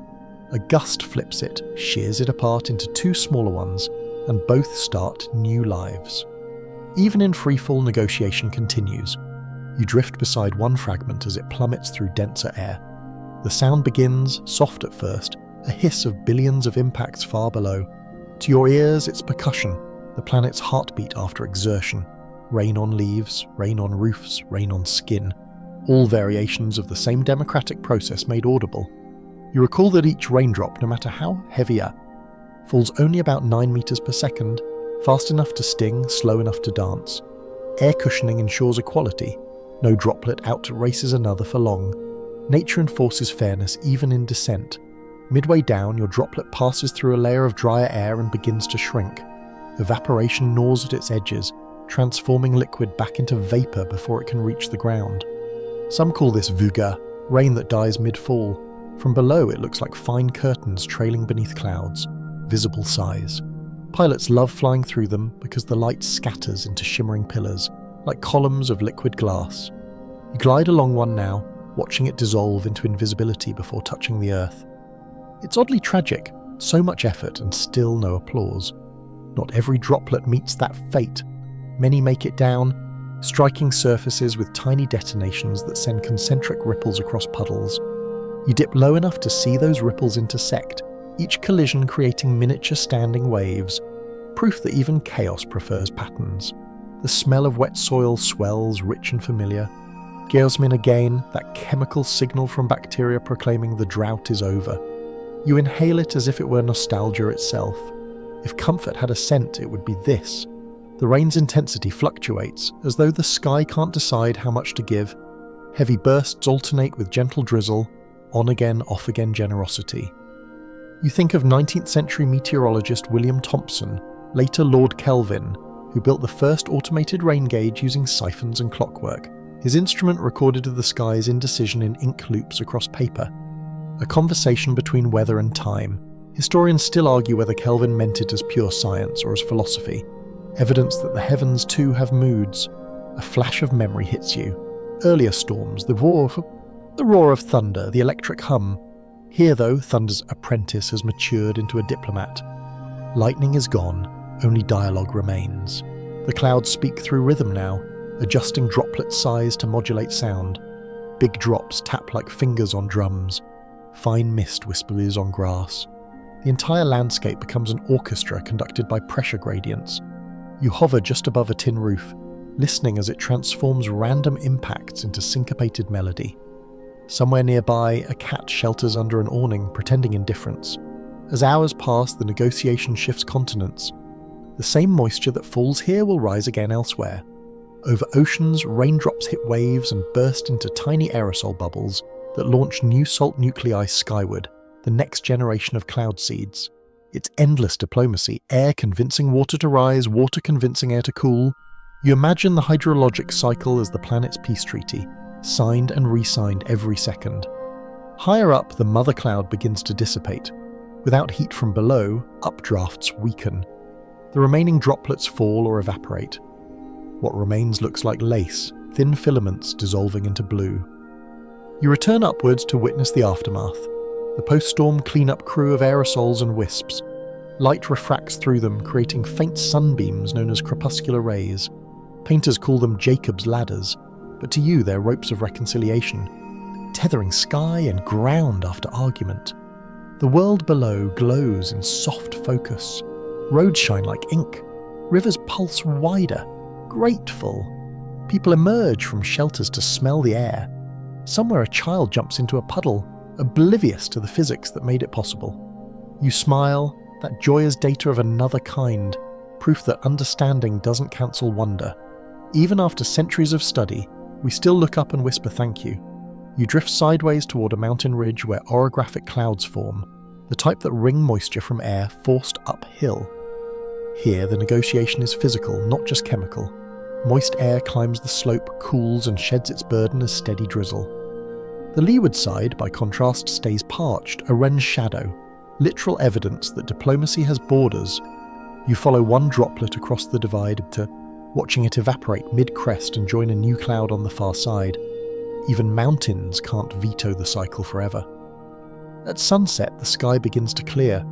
Thin mist hugs the horizon, tinted gold by low light. Each droplet acts like a lens, magnifying colour until the entire landscape glows. The rain has ended, but its fingerprints remain. Rainbows, dew on blades of grass, clouds tinged coral. You recall a fun detail. After major storms, the air often sparkles with negative ions, which some researchers claim elevate human mood. Whether that's biochemistry or placebo, you feel lighter anyway. You rise through the last remnants of Vir. Above the clearing sky, faint cirrus streaks catch fire in the final rays, painting the aftermath in brushstrokes of flame. Below, the world exhales steam like a tired athlete cooling down. Everything seems balanced again, tension released. The day's negotiations are complete. You think of all the words humans use for rain: drizzle, shower, torrent, downpour, deluge, each describing not what water is but how it behaves. Language, like the atmosphere, depends on context. Maybe that's the real lesson of this skybound congress, that compromise sustains existence. Too little rain and life withers, too much and it drowns. Between them lies harmony, the quiet agreement struck anew every storm. A final drop slides down an invisible plane near you, wobbling in the slow wind. You watch it hesitate, then fall, a single signature closing today's treaty between earth and air. The cloud that sent its sighs, half empty, half satisfied. You listen until even that whisper fades, leaving only the aftertaste of freshness and the knowledge that tomorrow the whole argument will begin again. You drift higher, beyond scent and sound, into clean silence. The moonlight gleams on new-formed vapour rising from the cooling world. You realise you've witnessed not conflict but conversation, a constant courteous debate that keeps everything alive. And as the first stars blink through the dissipating haze, you decide that if the sky can negotiate so gracefully, perhaps there's hope for everything else below it. The morning after the rain feels lighter, as if the entire planet has exhaled. You float above a refreshed landscape stitched together by shining rivers and the faint gleam of damp roads. Mist lingers in the valleys, reluctant to let the sun have full custody of the sky. But you can already sense motion returning. Currents whispering, air masses stretching, the slow stirring of the atmosphere's great nomads. Clouds, once homebodies of local hills, begin to migrate. You ride one of the departing caravans. At first, it moves lazily east, pushed by a modest westerly wind. The sensation is like gliding down an invisible conveyor belt powered by the rotation of the Earth itself. That rotation is the real puppeteer here, the Coriolis effect bending every breeze into spiral paths. You can almost feel the planet turning beneath you, a colossal potter's wheel shaping weather into elegant curves. Every cloud you've met is a transient passenger on this spinning journey. Below, the land changes texture by the minute. Fields give way to cities, then to dry plains that shimmer with heat. Your cloud adjusts its altitude like a migratory bird seeking comfort. Warm air rises from the sun-baked ground, meeting the cooler mass you inhabit, and the encounter turns the cloud into a traveller with purpose. Thermals are your fuel, jet streams your highways. There's no map, just flow. Across history, people tried to follow you. In the 19th century, a Norwegian scientist named Wilhelm Bjerknes developed the first equations to describe atmospheric motion, birthing modern weather forecasting. His models were clumsy by today's standards, but revolutionary then, proof that clouds didn't drift randomly, they followed invisible laws. Historians still argue whether Bjerknes was a mathematician who loved storms or a romantic who disguised poetry as physics. You suspect both. The math itself feels like verse, all rhythm and return. You glide higher until you catch a stronger wind, a jet stream racing east at nearly 200 kilometers an hour. It grabs your cloud like an impatient taxi driver. Within seconds, you're crossing countries. Mountains flatten beneath the distance, oceans narrow to puddles. The planet suddenly feels both enormous and intimate, like a living thing whose veins you can trace in real time. The jet stream hums around you, a deep, continuous sound somewhere between organ music and freeway rush. You could get used to this. Far below, commercial jets slice through thinner air, leaving contrails that hitch rides on the same current. To human eyes from the ground, those lines look still. Up here, you know they're speeding eastward, joining your caravan in the great aerial migration. Some of those contrails will seed new cirrus clouds, blending human exhaust with natural breath. The boundary between artificial and organic dissolves quickly in the upper troposphere. You pass over coastlines where continents leak into sea, ribbons of foam marking the border between soul and restless. Over water, your cloud changes mood again, shedding the earthy scent it borrowed from land and adopting the ocean's tang. Evaporation here is relentless. It feeds the fleet from below, thickening your edges until you resemble a ship with swelling sails. You realize you're part of a much larger convoy. Entire storm systems crossing oceans, their course is guided by temperature gradients thousands of kilometers wide. It's less migration than procession. The Pacific stretches beneath you like hammered glass. Trade winds push from the east, countering your westerly drift. Where these opposing currents meet, clouds gather in battalions, forming the intertropical convergence zone, the planet's perpetual equatorial thunder parade. You dip lower to witness it, towers of cumulonimbus surging upward like cathedral spires, lightning crackling through their flanks. The sound, even at this altitude, feels like drums beneath the skin. Sailors once called this belt the doldrums, because ships could be trapped for weeks in its unpredictable calms and squalls. Yet without it, monsoons would vanish, rainforests would starve. The planet depends on the doldrums' tantrums. You drift alongside one of these towers for hours. Lightning flashes within, silent from your height, illuminating corridors of rain so dense they appear solid. When the energy dissipates, downdrafts spread outward across the sea, flattening waves into radiating circles. Each squall dies, but its momentum launches others downstream, a self-propagating relay. The clouds are migrating not just through space, but through generations, the death of one birthing the next. You can't help thinking of whales or wildebeests, their paths inherited through instinct. The sky has instinct too. Night falls and stars shimmer through thinner gaps. The moon rises as a pale coin, carving silver pathways across the ocean. You follow its light eastward, past a cyclone gestating in the mid-latitudes. From above, the storm is hypnotic, an immense spiral of clouds feeding on warm water, eyes clear at the centre. You hover over that eye, peering into the calm void surrounded by fury. Air here sinks gently before exploding outward along the surface, feeding the beast. Meteorologists track such systems with satellite precision now, but for centuries sailors relied on raw observation. Barometers dropping, swells steepening, birds fleeing inland. Some turned their ships toward the horizon anyway. Courage or foolishness? It's often the same wind by another name. You circle the cyclone a while, mesmerised by its rotation. In the northern hemisphere it spins counterclockwise, in the southern the opposite.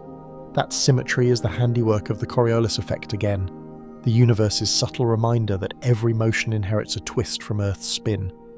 You find it strangely reassuring, this built-in elegance. Even chaos has choreography. Leaving the cyclone, you cross into calmer air where long ribbons of cirrostratus form gentle bridges between continents. Here, the migration slows, turning contemplative. The thin clouds are travellers of patience, taking weeks to drift from Asia to North America, from Africa to the Atlantic. They carry stories in their vapour, smoke from forest fires, ash from volcanoes, salt from breaking waves. In the 2020s, satellite spectrometers detected traces of Saharan dust in the snow of the Swiss Alps, proof that the Great Migration is real and borderless. You wonder what the sky above ancient Rome smelled like on days when desert dust mingled with Mediterranean breeze. Probably the same, a dry whisper of distance. Below, cities glow like constellations flipped upside down. Their light leaks upward, illuminating your underbelly with sodium orange. You catch reflections of yourself in skyscraper windows, thousands of meters below, like a ghost studying its portrait. Humans watching from balconies see a luminous ceiling moving eastward and assume they're still. But both of you are travelling, different speeds, same rotation. Motion is relative, wonder is not. By dawn, you've crossed another ocean. The air cools as you approach higher latitudes, and your cloud thins into a filament caught in jet stream fingers. Around you drift other travellers, strips of cirrus, wisps of vapour, contrail remnants, all pulled in the same direction. The effect resembles a school of silver fish, flashing briefly when sunlight strikes just right. You realise you've joined the longest migration on Earth. Not birds, not whales, but water molecules making their endless circuit from sea to sky to land and back again. You recall a quirky scientific detail. The average molecule of water spends about 9 days in the atmosphere before returning to the surface. 9 days of freedom, 9 days of drifting across cultures, weather systems and time zones. Then the drop falls, perhaps into a river that will reach the sea again months later, ready for another journey. The cycle is endless but never repetitive. Every path is unique, each loop its own migration story. You rise higher still, approaching the tropopause where the air turns crisp and dark. From here, the curvature of the Earth is visible, faint blue arc against velvet. Clouds below form patchwork continents of their own, their shadows trailing across real continents. It's humbling to realise that these migrating formations regulate the planet's temperature, reflecting sunlight by day and trapping heat by night. Without them, climate would swing between extremes. The migrants are also caretakers. You drift down toward Europe, its coastlines outlined in dawn. Over the Alps, the airflow lifts again, spawning new cloud herds that drift east into Asia. You can almost see the baton pass from one system to another. The sky never rests, it just hands off responsibility. The rhythm is comforting, like breathing on a planetary scale. As the morning brightens, you cross a narrow channel where gulls wheel below. Their wings catch sunlight, white as fragments of cloud. They ride the same wind you do, chasing fish stirred up by storm-driven tides. For a moment, bird and vapour travel side by side, two migrants sharing the same invisible road. Then the gull drops, and you continue on, weightless witness to connection. By midday, you've reached another continent. The terrain below is parched, cracked from heat, waiting for rain that may not come this season. Yet high above, you see the beginnings of a monsoon surge, pushing inland from the coast, another act in the migration's grand performance. The winds carry moisture thousands of kilometers from ocean to desert, a feat so consistent that civilizations rose around its schedule. Farmers plant rice when the sky begins its pilgrimage. Poets write odes to its return. The monsoon is time made visible. You hover as the first clouds swell over the dry land, their bellies dark with promise. Soon rain will fall here and rivers will swell, and somewhere else vapor will rise to take their place. The exchange never ends, only the scenery changes. You realize migration is not about destination but continuity, the same story retold with new landscapes. As evening descends, you catch the sunset stretched across your miles-long caravan. The colours shift from gold to plum to charcoal, and every hue seems to pulse with the day's momentum. The migrating clouds burn briefly, then dim, preparing for another leg under starlight. You glance back across half a planet of distance, amazed at how far you've come without moving a muscle. The wind did all the work, you just learned to trust it. Below, city lights flicker on in anticipation of night. Up here, the atmosphere still hums with motion, a quiet symphony of momentum, gravity, and evaporation. The Great Migration continues without fanfare, carrying whispers of oceans into deserts and dreams of deserts back to sea. You drift with it until fatigue feels like peace. The world turns once more. Somewhere beyond the horizon, another storm is born, another droplet decides to rise, another traveller joins the caravan. You close your eyes and let the planet's spin cradle you forward. Endless road beneath invisible feet. Eternal voyage through ever-changing air. You think the sky is empty until you start to look closely. At first it seems to hold only light and water, perhaps a stray airplane slicing white scars across its skin. But the longer you drift, the more you realise that clouds are not alone. They are ferries, carrying whole populations so small the human eye forgets them. The atmosphere hums with passengers, creatures that ride the wind, turning the heavens into a vast invisible ecosystem. You first notice them when a filament brushes your cheek. It glints silver before vanishing into sunlight, a spider's thread, finer than thought. Somewhere below on a meadow or rooftop, the spider had climbed to a high twig, pointed its abdomen skyward, and released a line of silk so thin it caught the electric field of the planet. The field lifted it effortlessly, ballooning it upward like a kite without string. Scientists call this ballooning, though it's more like faith. Some spiders travel hundreds of kilometers this way, reaching altitudes where even aircraft tread lightly. The idea that you're sharing space with 8-legged aeronauts is charming and mildly horrifying. You half expect one to tap on your shoulder and ask for directions. Higher still, smaller stowaways abound. Bacteria, fungal spores, grains of pollen, all suspended in air currents, hitching rides across oceans. When a thunderstorm throws its updraft to 10 kilometers, it vacuum cleans the ground, sucking in life by the trillions. Up here, these microscopic travelers enter a slow freeze, dormant but not dead. Some even influence the weather itself. Pseudomonas syringae, a plant bacterium, possesses a protein that triggers ice formation. Droplets containing it freeze earlier than they otherwise would, helping clouds to birth rain or snow. So the sky rains because bacteria feel like sightseeing. Historians still argue whether this discovery in the 1970s changed cloud science more than any satellite ever did. You drift through a shimmering haze of these microbes. They twirl lazily, wrapped in halos of condensation. If you could hear them, they'd sound like faint static, each cell vibrating in response to ultraviolet light, to wind, to chance. Many will fall within days, landing on leaves, oceans, or polar ice. A few will stay aloft for weeks, circumnavigating the planet before descending to start the cycle again. The sky is not that atmosphere, it's migration in e-progress. Far below, a flock of swallows spirals upward, chasing invisible prey. You follow them as they pierce the lower cumulus layer, where tiny insects, aphids, gnats, midges, drift in their own aerial stream. Warm air has lifted them from fields, and now they hover helplessly, buffeted by turbulence. The swallows slice through the swarm with effortless precision, feeding in mid-flight. To the human eye from the ground, their dots dancing against blue. Up close, it's a ballet of survival. You can almost hear the snap of beaks amid the whisper of wings. At twilight, larger migrants take over the shift. Dragonflies rise from wetlands, climbing until they vanish into the dusk. Some species travel thousands of kilometers, India to Africa, across the Indian Ocean, using high-altitude winds as invisible highways.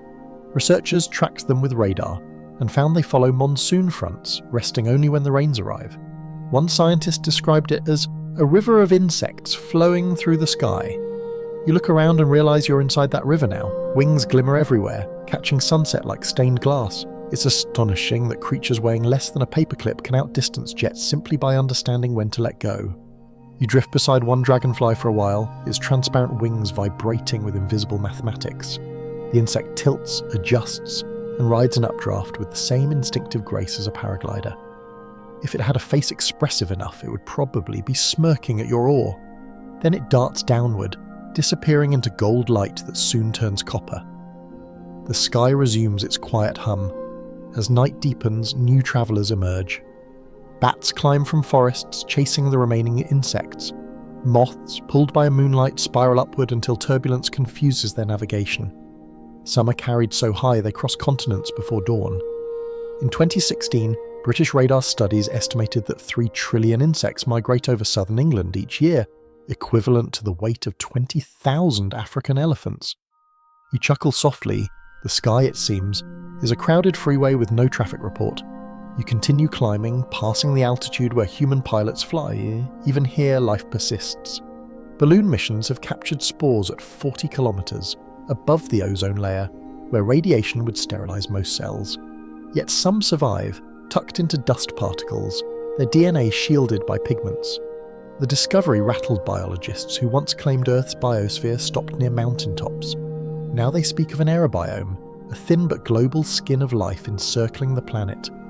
Historians still argue whether the idea belongs more to microbiology or to philosophy, because if life reaches this high, then Earth itself breathes. You level out near the top of the troposphere, where clouds flatten into luminous sheets. The air temperature here can drop to 60 degrees, yet you spot something moving even in this freezer. Tiny ice worms, microscopic creatures clinging to snow crystals. Their metabolism is so slow, it borders on meditation. When they finally fall back to Earth, they'll melt into alpine lakes and continue living as if nothing happened. You envy their patience. A sudden flicker catches your eye.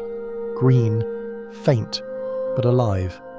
It's not lightning, it's bioluminescence. Some airborne plankton, thrown upward from ocean spray, still glow briefly before dying. For a heartbeat, the sky looks like a reversed sea, tiny lights floating through darkness. You imagine sailors of old staring at such phenomena and whispering about spirits. They weren't wrong. Life haunts the heavens as surely as the deep. The wind shifts, and you drift toward a bank of clouds glowing with distant city light. In that amber radiance, you notice something larger. A bird, broad-winged and steady, gliding on the same current. It's a swift. Apus aus, the aerial addict. Swifts eat, sleep, even mate on the wing. For 10 months of every year, they never land. Scientists fitted them with tiny trackers and discovered they can fly non-stop across continents, resting only by gliding in spirals while their brains sleep in halves. You watch this one tilt into a slow glide, eyes half closed, feathers ruffling in gentle turbulence. If serenity had a form, it would be a swift at dusk. Below, swarms flash across the horizon, distant lightning outlining the skeleton of the world. You realise that these travellers depend on such weather. Updrafts lift them, downdrafts carry them home. Without storms, there would be no migration highways.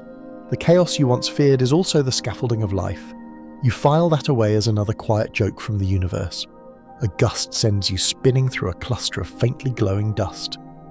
The particles cling to your invisible form, each a miniature habitat. Within one grain, a bacterium divides. Within another, a fungal spore waits for moisture. Each carries genetic stories older than continents. When they eventually settle onto soil or ocean, they'll seed new colonies, continuing lineages that never touch ground twice. You marvel at the thought that a single exhale from a forest could one day fertilize clouds halfway across the world. The planet's lungs are not separate. They inhale each other.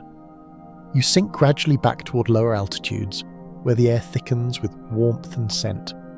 The nocturnal migration continues below, beetles, moths, birds all moving invisibly above sleeping towns. Streetlights flicker through the mist, turning insects into tiny meteors. The hum of wings blends with distant thunder. And for a moment, the sky feels like a vast living organ, every note composed by motion. You pause to rest above a coastline where waves glimmer silver. Sea spray leaps upward, breaking into droplets that burst into aerosols. In those aerosols, microbes ride again, salt-loving bacteria, algae, viruses by the million. Some scientists joke that if we could see them, we'd never breathe comfortably again. But you find comfort in their presence. The idea that air itself contains life means you're never truly alone up here. Even silence has company. Far out to sea, a cargo ship cuts through swells, its exhaust merging with marine clouds. You watch as particles from the smokestack become condensation nuclei, forming a faint grey trail behind. Industrial stowaways joining biological ones. The atmosphere makes no moral distinctions. It carries everything equally. Pollen and pollution, spores and soot. The shared ride is the rule, not the exception. Dawn approaches, smearing lavender across the horizon. The night's travellers descend, birds gliding earthward, insects spiralling down to rest, microbes settling invisibly on dew. The sky empties again, or seems to. You know better now. The air will refill by evening, and tomorrow's winds will lift new passengers into their endless commute. Migration in the heavens never clocks out. You take one last look at the retreating silhouettes of swifts disappearing into sunrise. Below them, clouds scatter, thin as sighs. Above them, thin cirrus already hosts the next wave of travellers invisible to every eye but yours. You feel a quiet pride on their behalf. Against gravity, against probability, life keeps finding ways to hitch a ride. The sun clears the horizon, bleaching the last stars from view. You rise with it, through air now glittering with the tiniest dust of existence. The creatures of the wind have gone to ground for now, but their stories remain in motion, millions of unseen trajectories stitching the atmosphere together.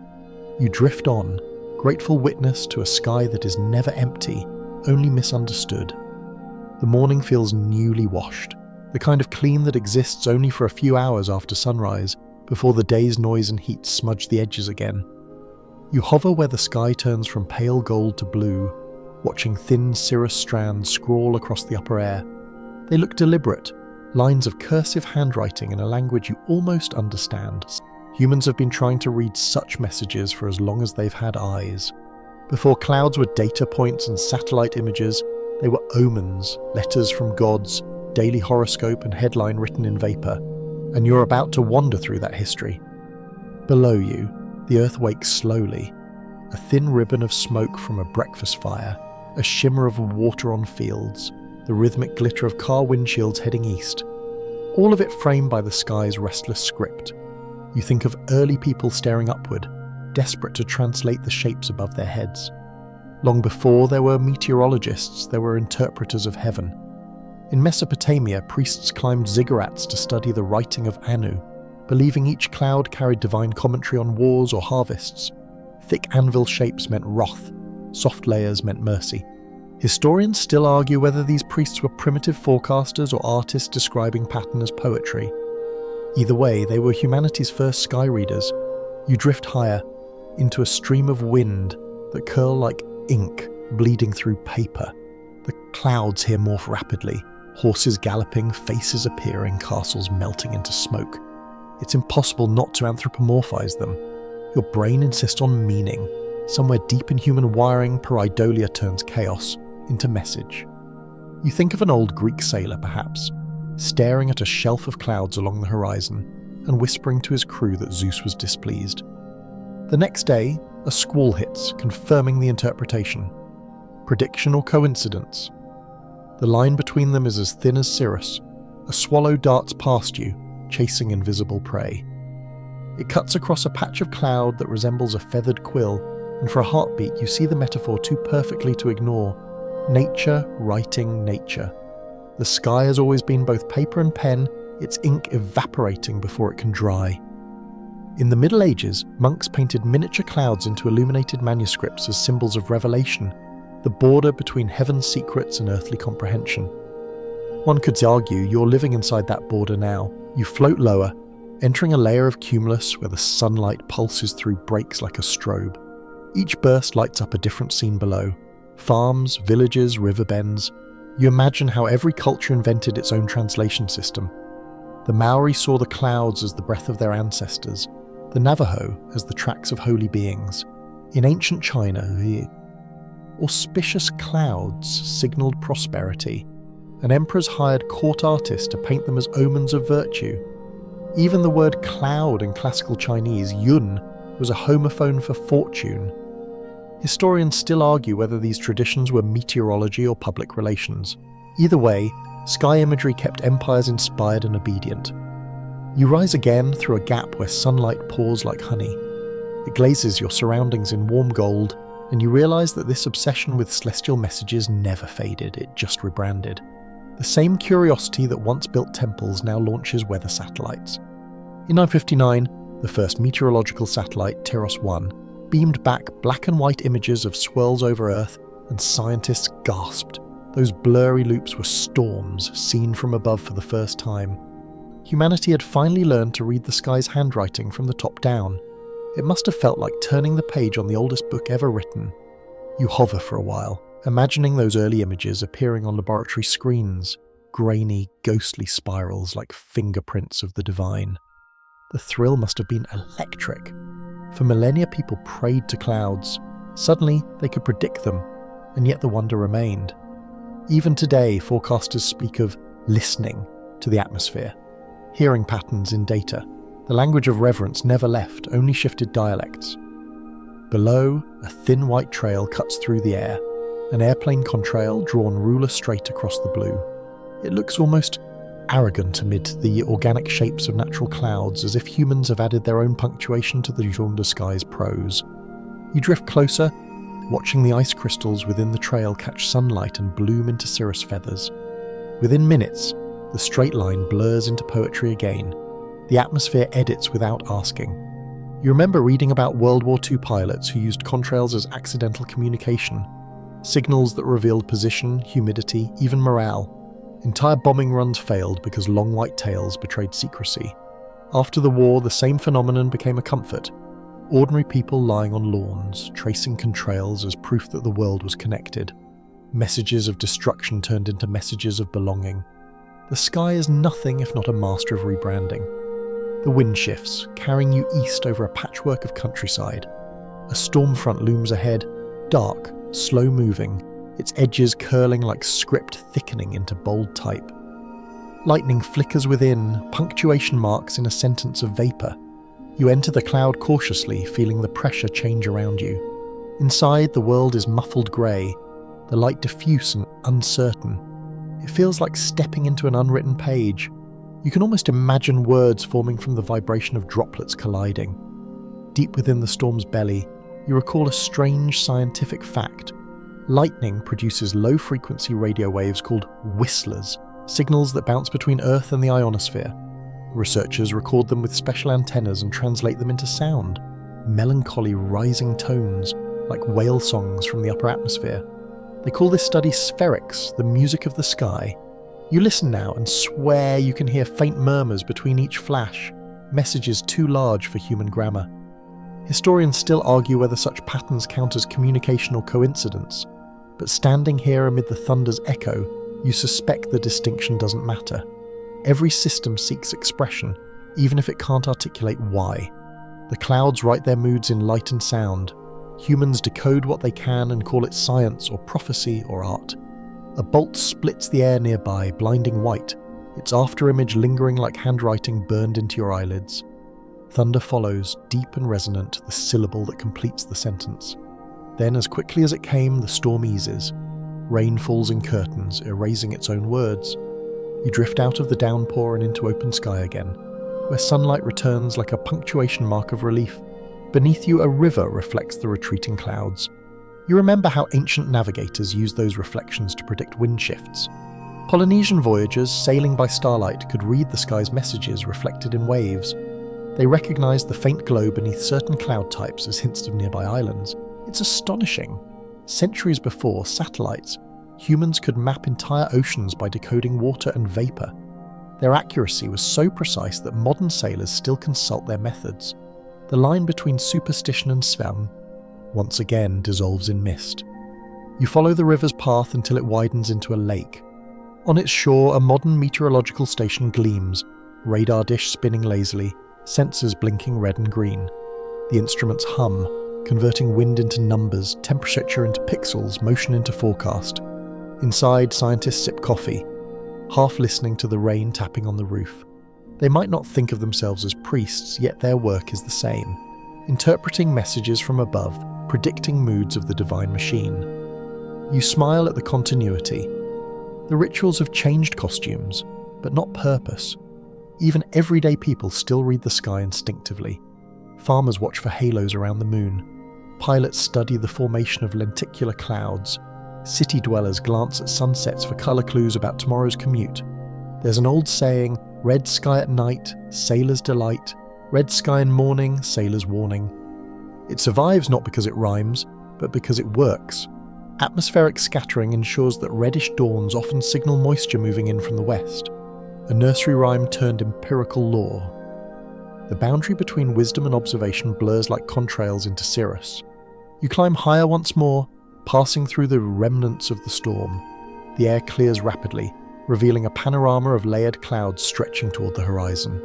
They look like stacked pages awaiting translation. Each layer tells a different story. One of temperature, one of humidity, one of motion. If you could read them all at once, you might know the planet's entire mood. Sunlight slants low, turning the remaining clouds into lines of fire. You feel a strange kinship with the first humans who ever looked up and tried to interpret meaning from the same shapes. Technology may have changed the tools, but the impulse remains. We look upward because something in us insists that the sky is speaking. Maybe it always has been. And maybe the language doesn't need translating, just listening. The wind softens to a sigh. The last of the storm's letters dissolves into twilight. For a moment, the entire atmosphere feels like an unopened envelope, sealed with the glow of sunset. You reach out, figuratively, perhaps physically, and let the light brush your fingers. The message is simple and infinite. I am still here. You smile, reading it aloud in silence. You linger in the twilight, half expecting another message to appear, but the sky has shifted tone. The gentle calligraphy of clouds has grown deliberate, edged. The atmosphere is still the same canvas, yet its brushstrokes carry unease. It's strange how easily clouds adopt the world's emotions, how a change in human history can alter even the way the heavens look. You've entered an era when the sky itself became a weapon and a laboratory, when storms were drafted into service and clouds learned to wear camouflage. At first, the change seems subtle, low grey sheets spreading across the horizon tinged with the pink of dying sunlight. They're peaceful enough until you notice the organised lines, trails drawn by aircraft, geometric and unwavering. You follow one, then another, until they form a crisscross lattice that reminds you of tactical maps. The patterns expand, fading at the edges, merging into cirrus veils. To someone watching from the ground, it would look like ordinary weather. Up here, you know better. The air is haunted by strategy. Cloud seeding began as curiosity. In 1946, a General Electric chemist named Vincent Schaefer discovered that dropping a few flakes of dry ice into a supercooled cloud made snow crystals bloom instantly. Within months, military agencies saw potential. If you could make it rain, could you also make it not rain? Could you steer clouds, sabotage harvests, or soften enemy terrain? The questions were irresistible. Project Cirrus was born, a collaboration between scientists and the US military that attempted to modify hurricanes. Historians still argue whether 1 in 47 experiment actually caused a storm to veer unexpectedly into Savannah, Georgia, or whether nature simply laughed at human ambition. Either way, the project ended quickly, but the idea didn't die. Once humanity realized the sky could be engineered, it never stopped trying. You drift through thin cirrostratus now, watching silver iodide particles glint in sunlight, microscopic, invisible from below. But here they shimmer faintly like dust motes of intent. The technology matured through decades of trial, silver iodide to mimic ice nuclei, potassium chloride for tropical rain, even carbon black to absorb sunlight and nudge air currents. Planes crisscrossed skies over deserts, rice fields and hummed mountain ranges, sprinkling science like seasoning. Results were inconsistent, but the temptation endured. To control clouds was to flirt with divinity. Even now, some nations seed storms to clear smog before parades or to coax rain during droughts. It's weather as choreography. As you drift along one such seeded corridor, you catch a faint metallic taste in the air, a placebo perhaps, yet unsettling. You can almost feel the conflict woven into the vapour.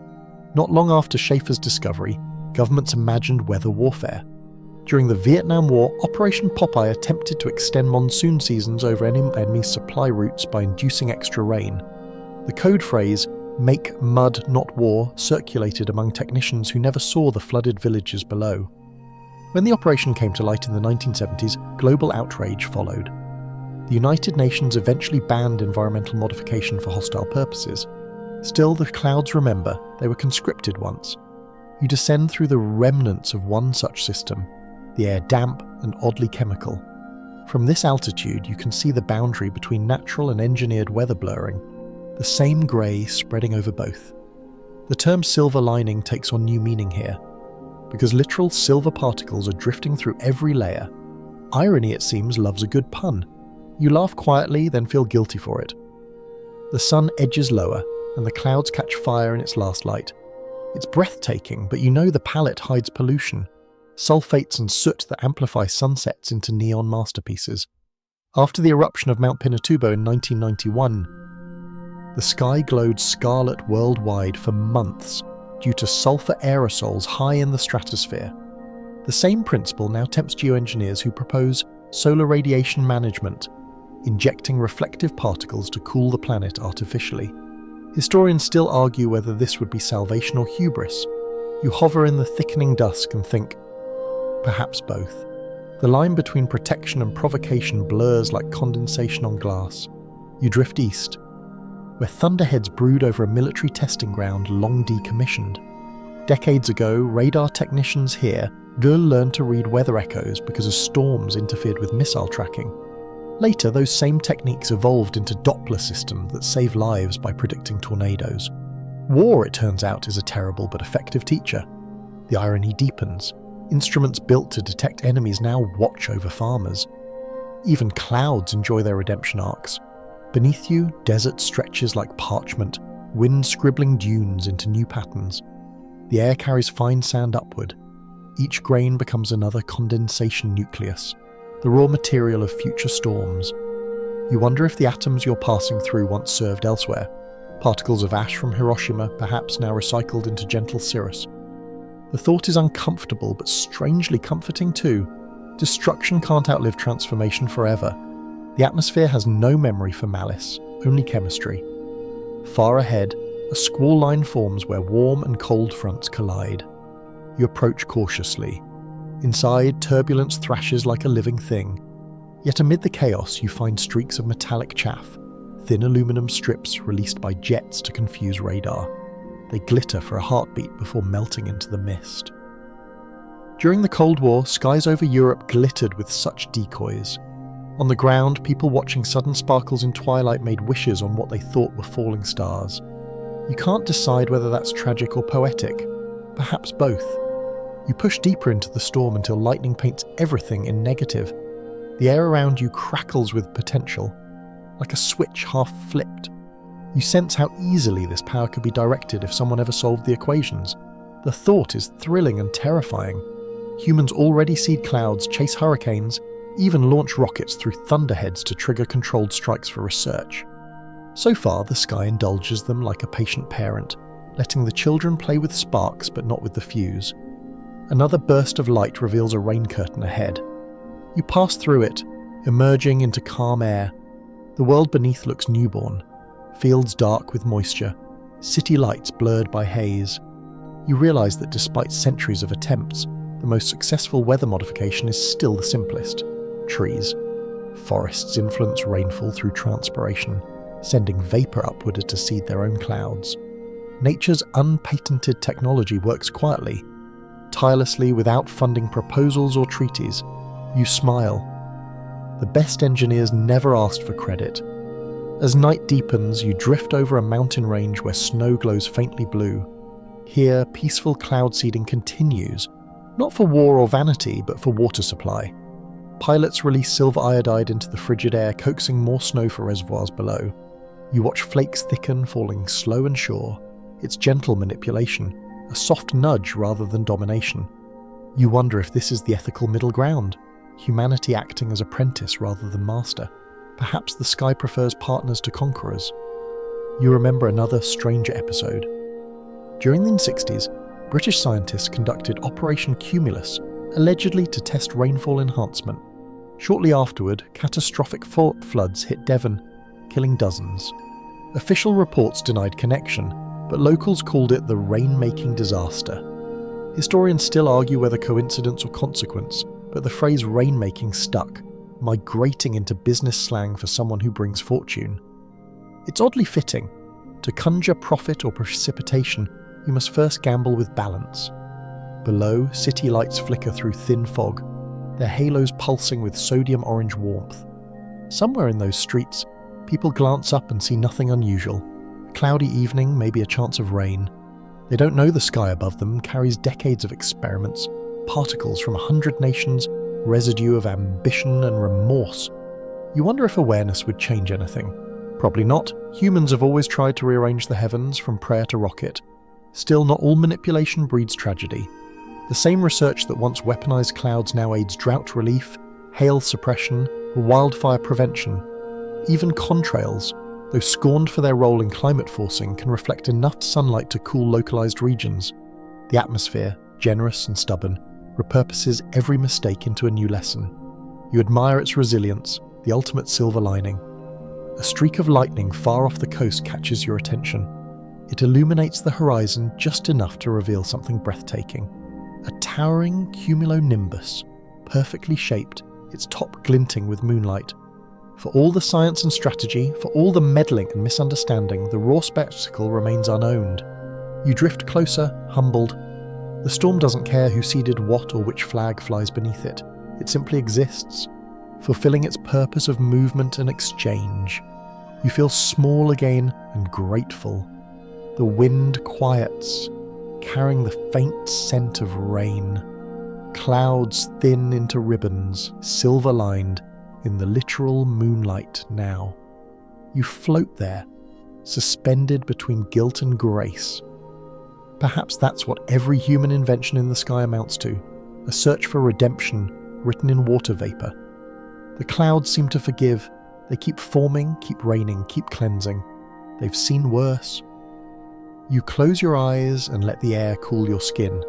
Somewhere behind you, an aircraft hums softly, releasing another batch of microscopic silver dust into the night. The particles disperse, invisible, indistinguishable from the natural ice around them. Soon they'll drift into a newborn cloud and fall as snow over distant mountains. By the time anyone touches that snow, its artificial origin will be forgotten. Only the purity will remain.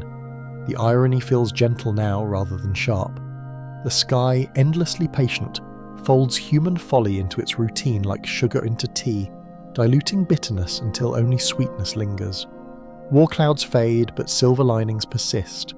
You take one last look at the moonlit vapor and whisper a thank you, certain no one can hear, except perhaps the clouds themselves. The night has cooled to a hush, the clouds thinning into ribbons that barely exist, like the memory of sound after a concert ends. You hover among them, half weightless, half awake, sensing that something in the air has changed again. After the storm, after the science, after the silver linings, the sky feels soft, introspective.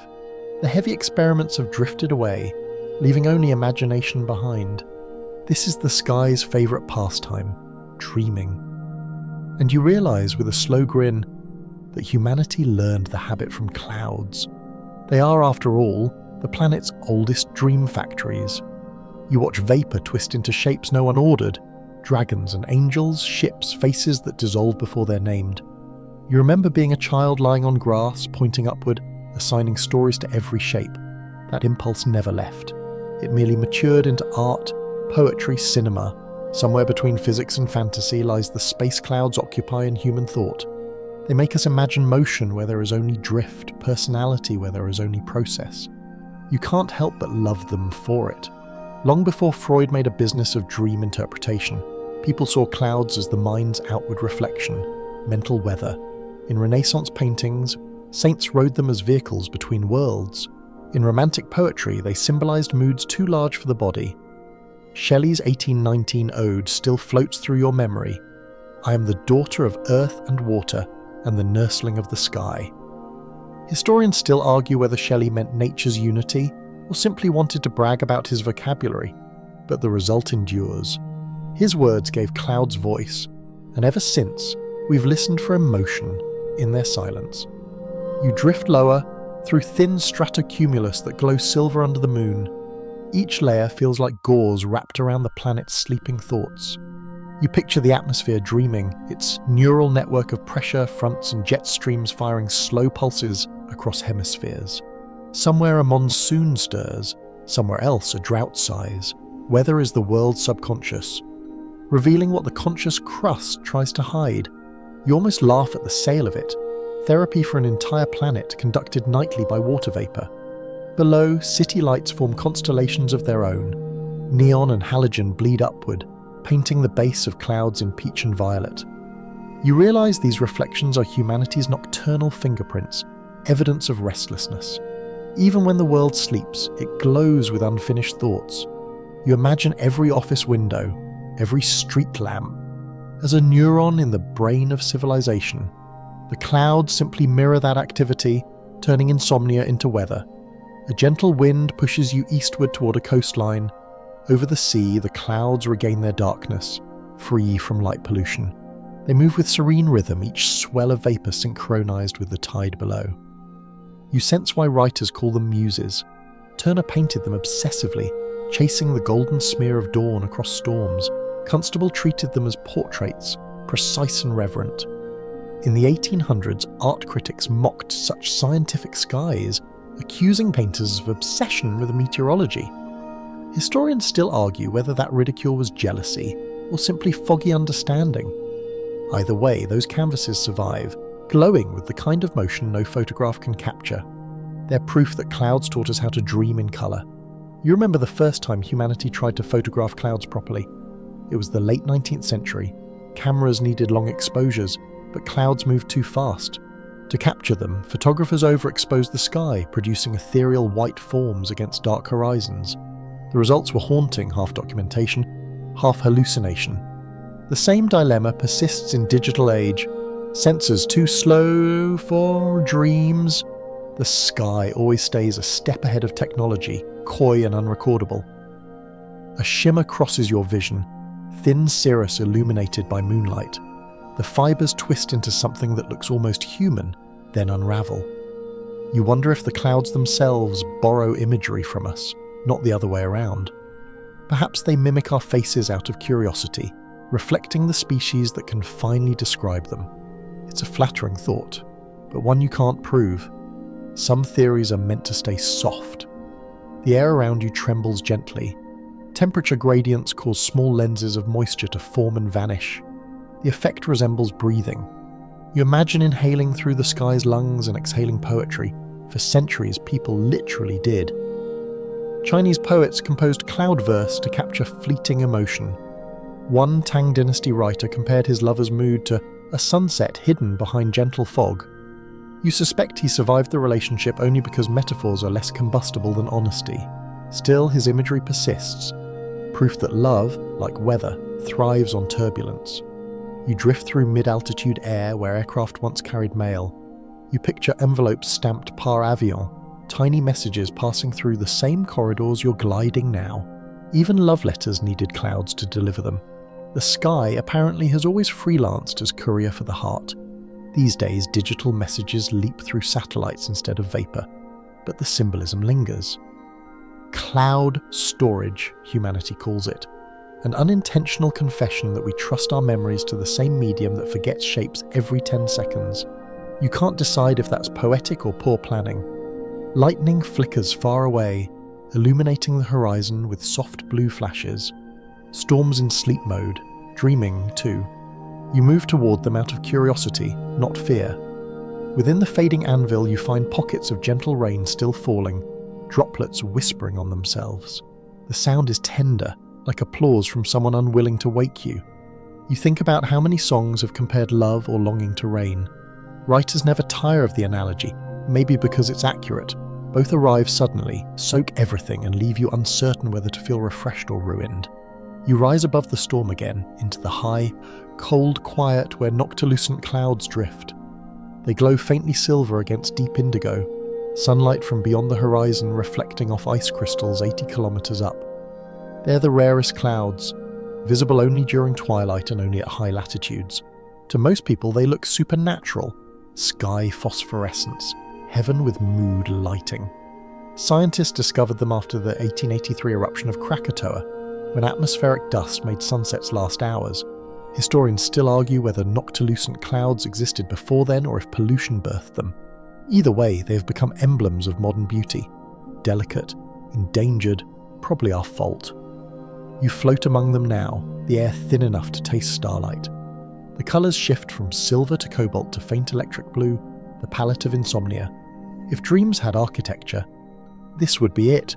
Translucent corridors lit by memory. You feel simultaneously weightless and anchored, as if every forgotten wish from Earth has gathered here for safekeeping. The thought calms you, even as your breath, if you had breath, fogs into crystals that immediately join the scenery. Below, dawn begins to stir. The first hint of pink touches the eastern edge, and with it comes reflection, literally and otherwise. You realize how much of humanity's identity is mirrored in these ephemeral forms.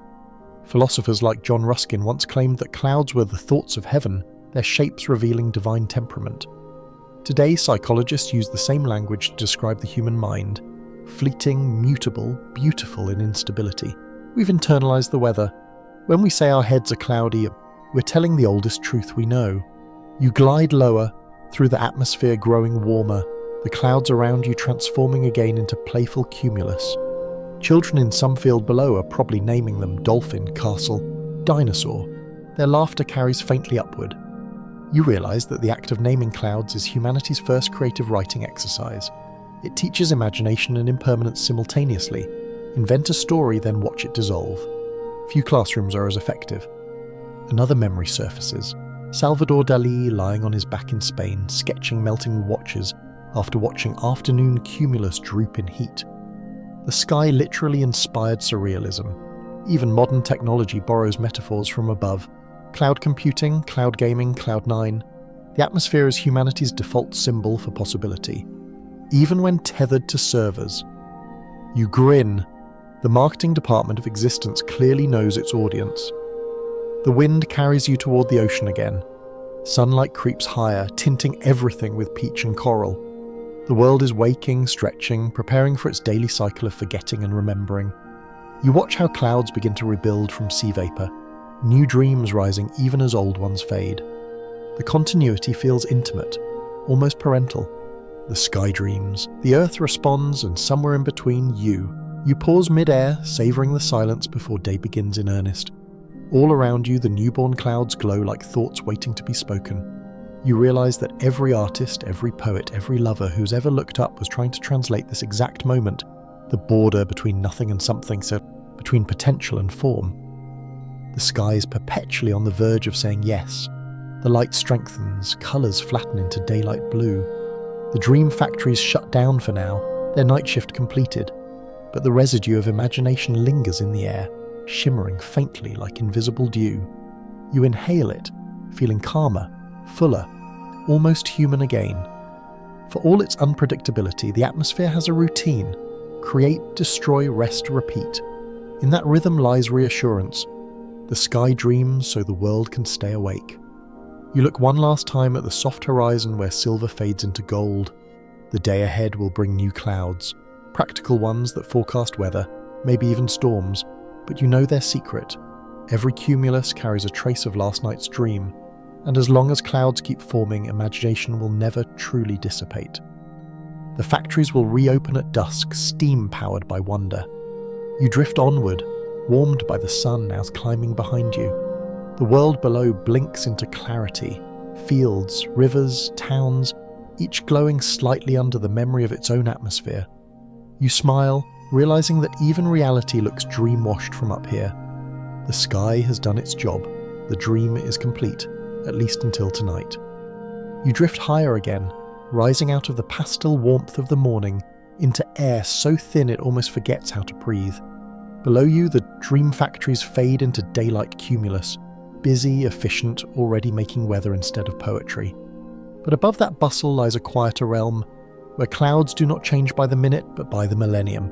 Here, the sky keeps its diary. The atmosphere remembers everything, even what the ground prefers to forget. You're about to wander through the climate's memory. At this altitude, colour bleeds away. The blue deepens until it verges on black, and the sun's light feels sharper, more surgical. The few clouds you find are high cirrus streaks, delicate, ancient, composed of crystals older than most human cities. You follow one shimmering filament until it leads northward, toward the white crown of the planet. The poles have always been the librarians of air. filing centuries of weather into ice. Soon the world beneath you glows with glacier light.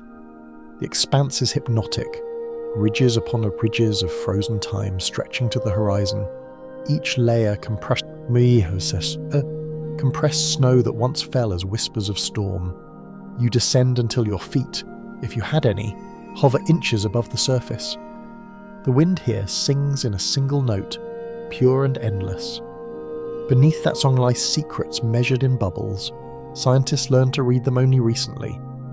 In the 1950s, researchers began drilling ice cores, narrow cylinders of frozen air drawn from depths up to 3 kilometers. Each centimeter down equals about 20 years of snowfall, each trapped bubble a tiny time capsule of atmosphere. By analyzing ratios of oxygen isotopes and greenhouse gases, scientists reconstructed temperature swings across hundreds of thousands of years. The record revealed ice ages, volcanic winters, sudden thaws. Historians still argue whether the first cores confirmed climate change or merely reminded us that it never stops changing. Either way, the ice told stories that humbled every listener. You imagine slicing through that glacier, the cross-section glowing blue and grey. Within it, you see ancient skies, the breath of mammoths, smoke from campfires, sulfur from Krakatoa, the faint carbon signature of the Industrial Revolution crawling upward like a fever chart. The atmosphere, once thought ephemeral, turns out to be as archival as stone. Every gust leaves a fingerprint somewhere. A flock of snow petrels arcs below you, black-tipped wings cutting against the brightness. They wheel effortlessly, following invisible thermals rising from cracks in the ice. Their presence reminds you that memory here isn't silent, it's alive. Each bird, each drifting snowflake participates in the same long conversation between air and ocean. The Antarctic sky exhales moisture, the sea inhales it back, a planetary call and response older than language. You rise again, tracing an air current northward, where cold meets warmth. The boundary becomes visible, a shimmer, a curtain of condensed breath separating 2 eras of air. You pass through it and feel a change, sudden humidity, faint scent of salt. The transition is jarring, like stepping from a museum into a market. Here, the climate's memory updates in real time. You hover over the ocean, noticing patterns invisible from below. Vast swirls where currents meet, spirals of plankton blooming in turquoise ribbons. Satellites capture these shapes daily, translating them into data streams that predict tomorrow's rain and next century's fate. Humanity now monitors the sky's memory with obsessive precision. CO2 readings, temperature anomalies, humidity indices. Yet despite the numbers, emotion seeps through. Charts of rising heat resemble fevers, and perhaps that's fitting. The planet remembers being cooler, calmer, and balanced. Now its diary entries grow frantic. The wind carries you west across continents. Beneath you stretch forests breathing carbon in and oxygen out, lungs of green synchronizing with white clouds above. During spring, satellites detect a subtle greening pulse. Plants inhaling sunlight, lowering atmospheric CO2 just enough to make global concentration graphs wiggle downward. It's the planet's heartbeat written in data, but lately the pulse quickens irregularly. Summers burn longer, winters hesitate. The ice librarian down south is losing pages faster than she can file them. You approach another formation, a line of stratocumulus stretching like a pale wall over the sea. From above it looks serene, from below it governs climate itself. These low marine clouds reflect sunlight cooling Earth. If they thin, the ocean absorbs more heat. Some scientists warn that a small temperature rise could unravel entire cloud decks, pushing the planet toward irreversible warmth. Historians will argue, if there are historians left, whether we ignored the warnings because they were too quiet, too white, too pretty. You slip into the cloud's upper layer, where droplets scatter light into halos. Inside, the air smells faintly metallic, perhaps sea salt, perhaps prophecy. Each droplet here forms around an aerosol, dust from deserts, soot from engines, spores from forests. They are fragments of the world assembled into weather, the sky's scrapbook. You pass a cluster of particles tinted orange, Saharan dust that crossed the Atlantic to feed Amazonian soil. The memory of one continent nourishing another. The system remembers generosity too. Further north, your path crosses the Arctic Circle, where the midnight sun paints clouds gold even at 2 a.m. You see meltwater rivers carving through ice sheets glittering like veins. In their flow lies proof that memory can hurt. Each stream carries air bubbles once locked safely in snow, now released into present tense. The glaciers are exhaling history all at once, and the world feels feverish listening. You pause above a research station perched on the ice, a scatter of bright buildings under a lonely flag. Antennas blink, measuring ozone, wind, albedo. Inside, scientists hunch over screens, chasing decimals through time. Their coffee steams into tiny clouds that join the larger one outside. Even their breath contributes to the record. You wonder if they ever look up from equations to notice how beautiful the data is. Probably not tonight. Yet their work will become tomorrow's memory. Another layer added to the sky's diary. You rise again, higher than human instruments dare, until Earth curves below like a giant blue marble brushed with white. From here, the clouds look less like weather and more like fingerprints swirling on glass. You imagine each vortex as a thought, each storm as emotion. The planet is thinking in meteorology, feeling in climate. You are drifting through its cognition. A faint flash of green light catches your eye, the aurora borealis unfurling along the magnetic lines above the pole.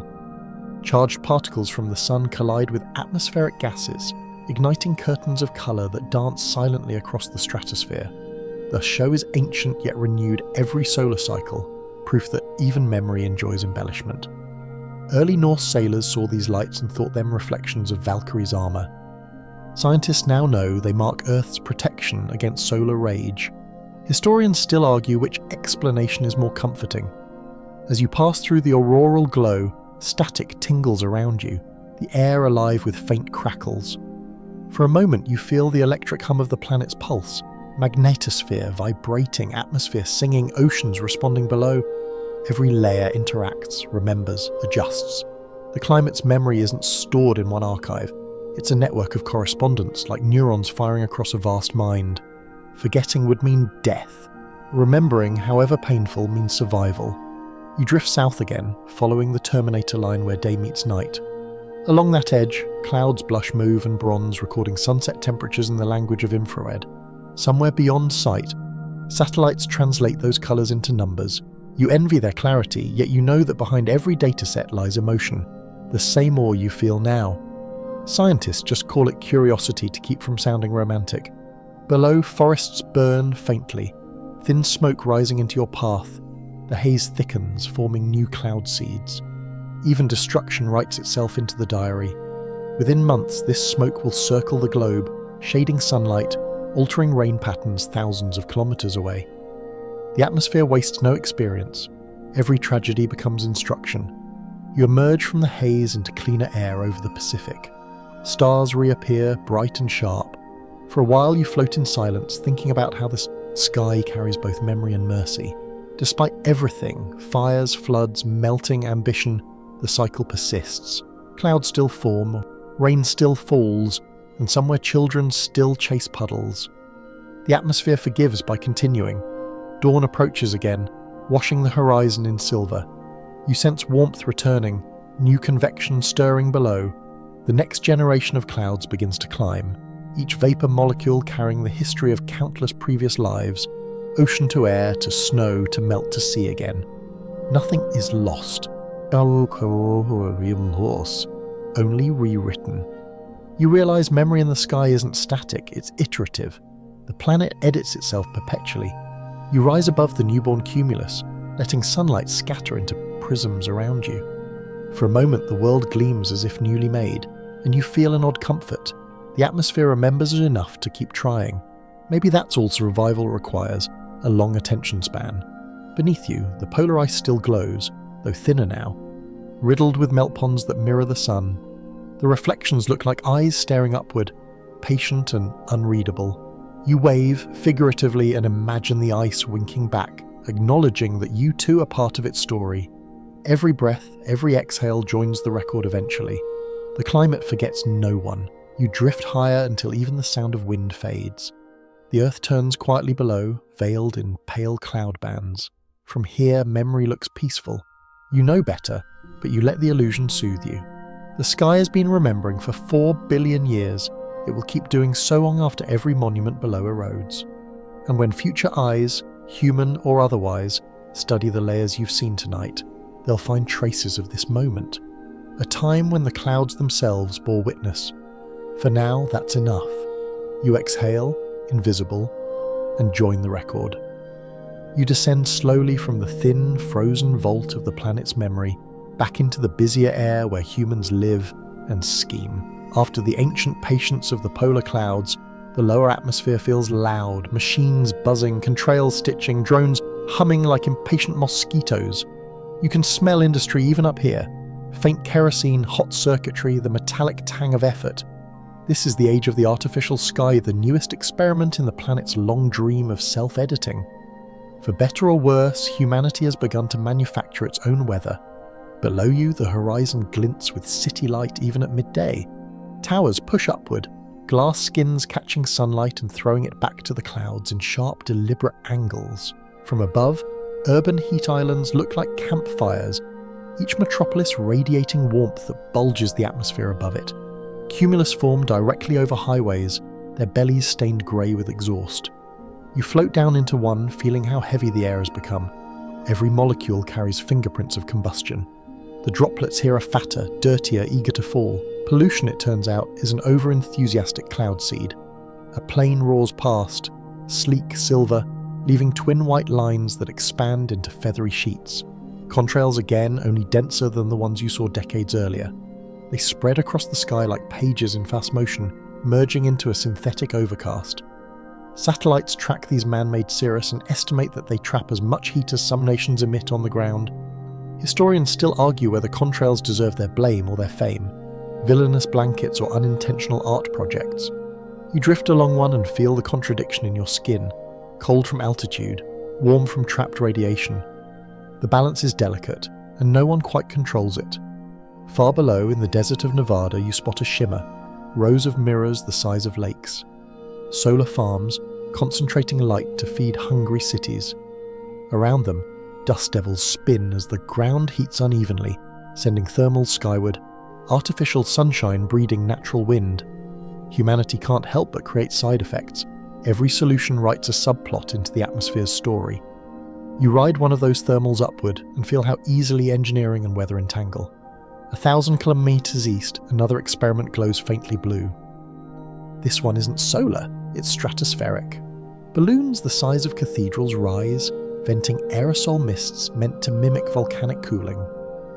The project's name changes yearly: Solar Shield, Sky Cool, Strato Aid, but the ambition remains the same: to scatter sunlight before it scorches the Earth. Scientists argue in polite conferences about dosage and ethics, about who gets to adjust the planet's thermostat. Historians will argue later about whether anyone had the right to press send. You hover beside one balloon, its white fabric trembling against thin air. From here it looks fragile as conscience. Tiny droplets of calcium carbonate shimmer around you, glittering in sunlight before fading. The effect is beautiful, almost celebratory, like the universe throwing confetti at its own intervention. Yet beauty carries anxiety. What if cooling the world means dimming it too much? What if monsoons falter or crops fail? The engineers on the ground recite equations, the clouds recite consequences. Between them lies the same old paradox: to protect something by changing it. You drift higher with the balloon until the curvature of the Earth sharpens. Beneath you, plumes of steam rise from power plant stacks, from volcanoes, from cooling towers that mimic volcanoes. Nature and industry exhale side by side, indistinguishable from distance. You realize that artificial might be a vanity label. Humans are simply another weather system now, smaller than continents but louder. The Anthropocene has its own meteorology. A gust pushes you eastward again, across the Pacific, where fleets of research ships trail fine mist into the air. They are performing marine cloud brightening, spraying seawater upward to whiten existing clouds and increase reflectivity. From your vantage point, it looks like an artist airbrushing the horizon, touch-ups on a masterpiece no one asked to revise. Each spray plume becomes a line of glistening vapor that soon merges into stratocumulus so bright it hurts the eyes. The sea beneath reflects the glare like liquid mercury. You shiver, half from awe, half from doubt. Back on shore, skyscraper rooftops host another kind of experiment. Glass domes collect smog and condense it into water, filtered and bottled as cloud juice, a marketing stunt that somehow became an industry. You hover over a rooftop ad flashing "Drink the Sky" in pastel letters. The irony tastes carbonated. People once feared acid rain. Now they sell its gentler cousin as lifestyle. The human talent for commodifying vapour never disappoints. You drift inland, following a high-speed rail line gleaming like a silver vein. Each train throws up its own micro-weather, heat, turbulence, sometimes thin streaks of condensation. The collective effect creates narrow corridors of fog that locals call ghost rivers. In photographs, they look supernatural, fog that mirrors the rail's path for hundreds of kilometres. Scientists measure them, poets describe them, Instagram names them. The sky, unbothered, simply adds them to its growing portfolio of collaborations. Farther north, over industrial corridors, you find the first genuine artificial clouds built entirely indoors. Research domes the size of stadiums house atmospheric laboratories where scientists simulate cumulus convection under controlled conditions. Inside, lights mimic the sun, fans generate wind, and mists rise obediently from heated pools. You slip through a vent and watch droplets coalesce on cue. It's astonishing, weather domesticated, thunder in captivity. The scientists record every flicker of lightning with high-speed cameras. When they review the footage later, they'll find what you already sense. The spark still behaves unpredictably, as if defying ownership. Even under a roof, clouds keep their secrets. One researcher, a young woman in a blue lab coat, leans back from her monitors and stares at the artificial sky she's built. You can almost hear her unspoken thought. If we can understand this, maybe we can save the real one. Her breath fogs on the observation window, merging for an instant with the simulated vapour inside. You want to tell her that hope itself is atmospheric, light, persistent, impossible to contain. Instead, you drift upward, leaving her to her data and her faith. The air outside the dome smells of ozone and wet concrete. Thunder mutters in the distance, genuine this time. A natural storm is forming, dwarfing every laboratory in existence. You glide toward it, feeling both loyalty and humility. Artificial skies may copy technique, but only nature knows scale. The storm's anvil spreads across hundreds of kilometres, dwarfing cities, swallowing satellites in shadow. Lightning ripples through its veins like adrenaline. You realise the Earth doesn't resent imitation, it simply refuses to be outperformed. Rain begins, thick and fast. It pounds the roof of a nearby solar array, washing dust from panels. The scent of petrichor rises stronger than any manufactured perfume. For a moment, the entire plain smells like forgiveness. People step out of buildings to feel drops on their skin. No matter how advanced the weather apps become, the instinct remains tactile. Lift face, close eyes, trust gravity. You think maybe the sky likes that. Being touched instead of studied. You rise above the storm's top once more, where moonlight pierces through ragged holes. Contrails thread the scene, their straight lines intersecting the storm's wild curves. The juxtaposition is pure human arrogance and beauty combined, order daring to overlay chaos. Up here, every mark fades eventually. Artificial or not, the clouds dissolve into one another, erasing distinction. The atmosphere remains democratic. A satellite passes overhead blinking red. It takes your photograph, though you're invisible, and transmits it as data about albedo and moisture. In the control room far below, analysts interpret the pixels, adjusting climate models, sending updates to news feeds, partly cloudy with a chance of innovation. You chuckle softly at the phrasing. Humanity talks about the sky the way a playwright talks about a difficult actor, temperamental but indispensable. Far to the west, night reclaims the world. Cities ignite beneath you, outlines of continents glowing like circuitry. You realise that from this altitude, the planet already looks artificial, a sphere of luminous veins wrapped in a faint haze. Maybe the distinction between natural and man-made has vanished altogether. The same carbon that fuels storms also fuels civilization. The same clouds that cool crops also swallow solar farms. The sky is hybrid now, part human, part eternal. A quiet comfort settles over you. Artificial doesn't always mean false, sometimes it means chosen. The species below is trying, clumsily but earnestly, to repair what it disturbed. The attempts are messy, sometimes absurd, occasionally heroic. You can feel the sincerity rising like heat. The atmosphere records that too. The storm fades, leaving polished air in its wake. Stars return, clearer than you expected. You drift higher until you can see the faint auroral ribbon again, pale green against black. For all the factories, the satellites, the experiments, the universe still insists on beauty. The artificial sky can imitate function, but not wonder. That remains proprietary to creation itself. You hover there, weightless, watching the world's new lights blink among the old. A drone crosses your field of vision, blinking blue, then vanishes into darkness. Somewhere below, a scientist updates a graph. Somewhere else, a child gazes from a city balcony, mistaking a passing satellite for a star and making a wish. You decide not to correct the error. The wish will work just fine. The wind curls around you, carrying faint echoes from every altitude. Factory exhaust, laughter, prayer. The combined sound is soft and strangely human. The planet is learning how to speak again through its inventions, finding balance between intervention and awe. You let that sound lull you. The sky, artificial or otherwise, is still sky. Generous, forgiving, alive. You close your eyes, or whatever you have for eyes, and rest against the steady hum of the world's newest atmosphere. Somewhere below, dawn is already forming its first cloud, pure and simple, no laboratory required. You wake to a quiet kind of chaos. The sun is only a suggestion beyond the horizon, the air perfectly still, yet the clouds around you are behaving like they've forgotten who they are. No cumulus, no stratus, no cirrus, just odd shapes drifting between definitions, defying the taxonomies you've so carefully memorized. They look as though the atmosphere took one long, mischievous breath and exhaled pure confusion. You're not worried, you're fascinated.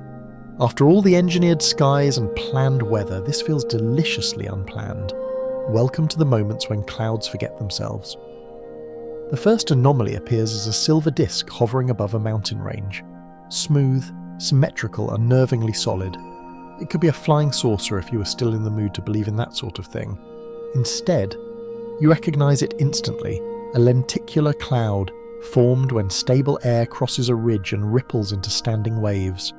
The moisture condenses at each crest, sculpting perfect lenses that hover stationary, while wind races through them. Pilots dread them for turbulence, photographers adore them for drama. Historians still argue whether the first UFO reports in the American West were actually sightings of lenticulars caught at sunset. You decide the rumor did them a favor. Every scientist deserves at least one myth. You drift closer. The disk's edges glow salmon and gold, its center deep violet like the iris of an enormous eye. Layers stack atop one another, each a slice of vaporized geometry. The whole formation hums with energy, though it makes no sound. You circle once, twice, hypnotized until the mountain winds shove you aside, but as quickly as it formed, the disk unravels, threads of cloud unraveling into anonymity. Shape-shifting is second nature up here. Further east, another oddity waits.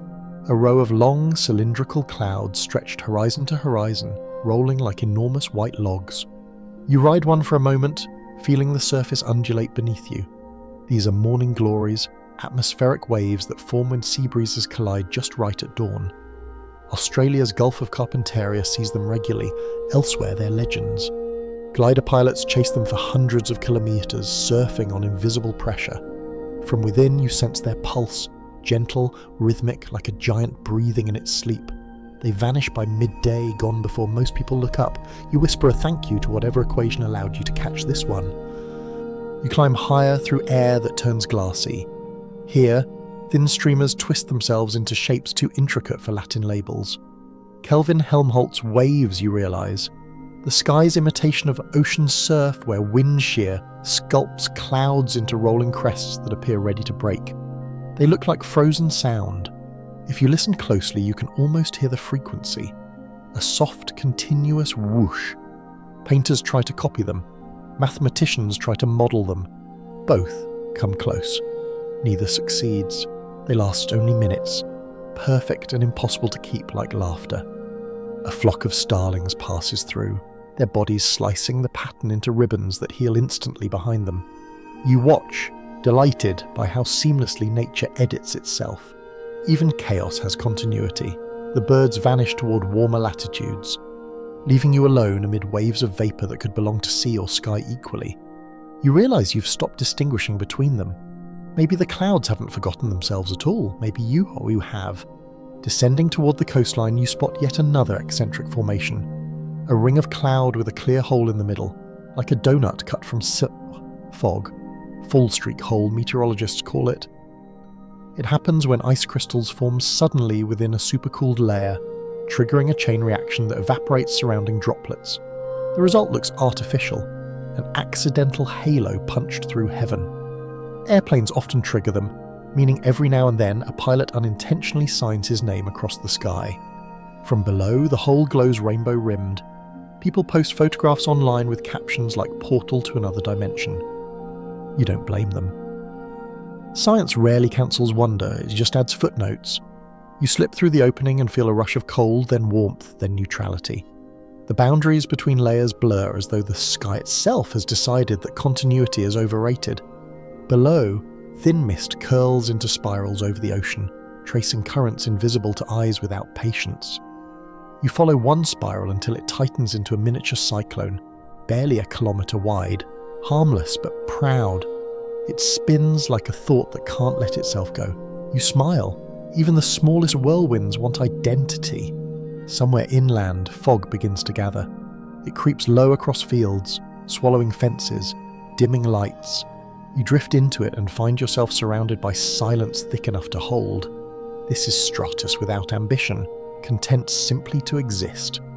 It smells of soil and dew and things left outside overnight. Fog, the great equalizer, it makes castles and cottages identical silhouettes. Historians still argue whether London's infamous pea super fogs of the 19th century inspired more crime or more novels. You suspect both. Visibility has always been overrated. A bell tolls faintly from a distant town, the sound arrives dulled, slow, kind. You watch lamplight ripple against the grey, each halo a private sunrise. Within that muted glow, you understand why painters like Turner and Whistler adored fog. It forces imagination to finish the picture. When details vanish, possibilities multiply. The sky knows this trick well. You climb again, breaking through the upper surface like a diver breaching water. The world below becomes a pale sea stretching endlessly, its top smooth as milk. From above, fog looks serene, a planet wrapped in sleep. Yet even here anomalies bloom. Circular shadows of distant mountains project onto the mist, each ringed by rainbow halos called Brocken spectres. They appear only when the sun stands behind you, making your own silhouette a giant apparition on the cloud bank. Climbers have fainted, seeing themselves magnified like gods. The phenomenon proves optical physics, the effect remains spiritual. You wave at your enormous shadow until it dissolves. Self-worship has a short half-life at altitude. Far to the south, something stranger stirs. A spiral of cloud unconnected to any storm, curling upward like smoke from an invisible chimney. Volcanic eruption, perhaps. You approach cautiously and find ash mixing with vapour, particles of basalt glinting in sunlight. The smell is metallic and new. Even destruction has its aesthetic. This column, towering and defiant, will seed rain across continents within weeks. The planet uses catastrophe as compost. You file that away under lessons worth keeping. As afternoon slides toward an evening, the air fills with contrails, lenticular discs, stray cumulus, each fragment drifting through the other's territory. The classification charts you memorized in earlier sections crumble in your head. You decide that's healthy. Names were always temporary scaffolding anyway. Clouds are verbs, not nouns. A small aircraft glints nearby, its wings slicing through layers like a needle through fabric.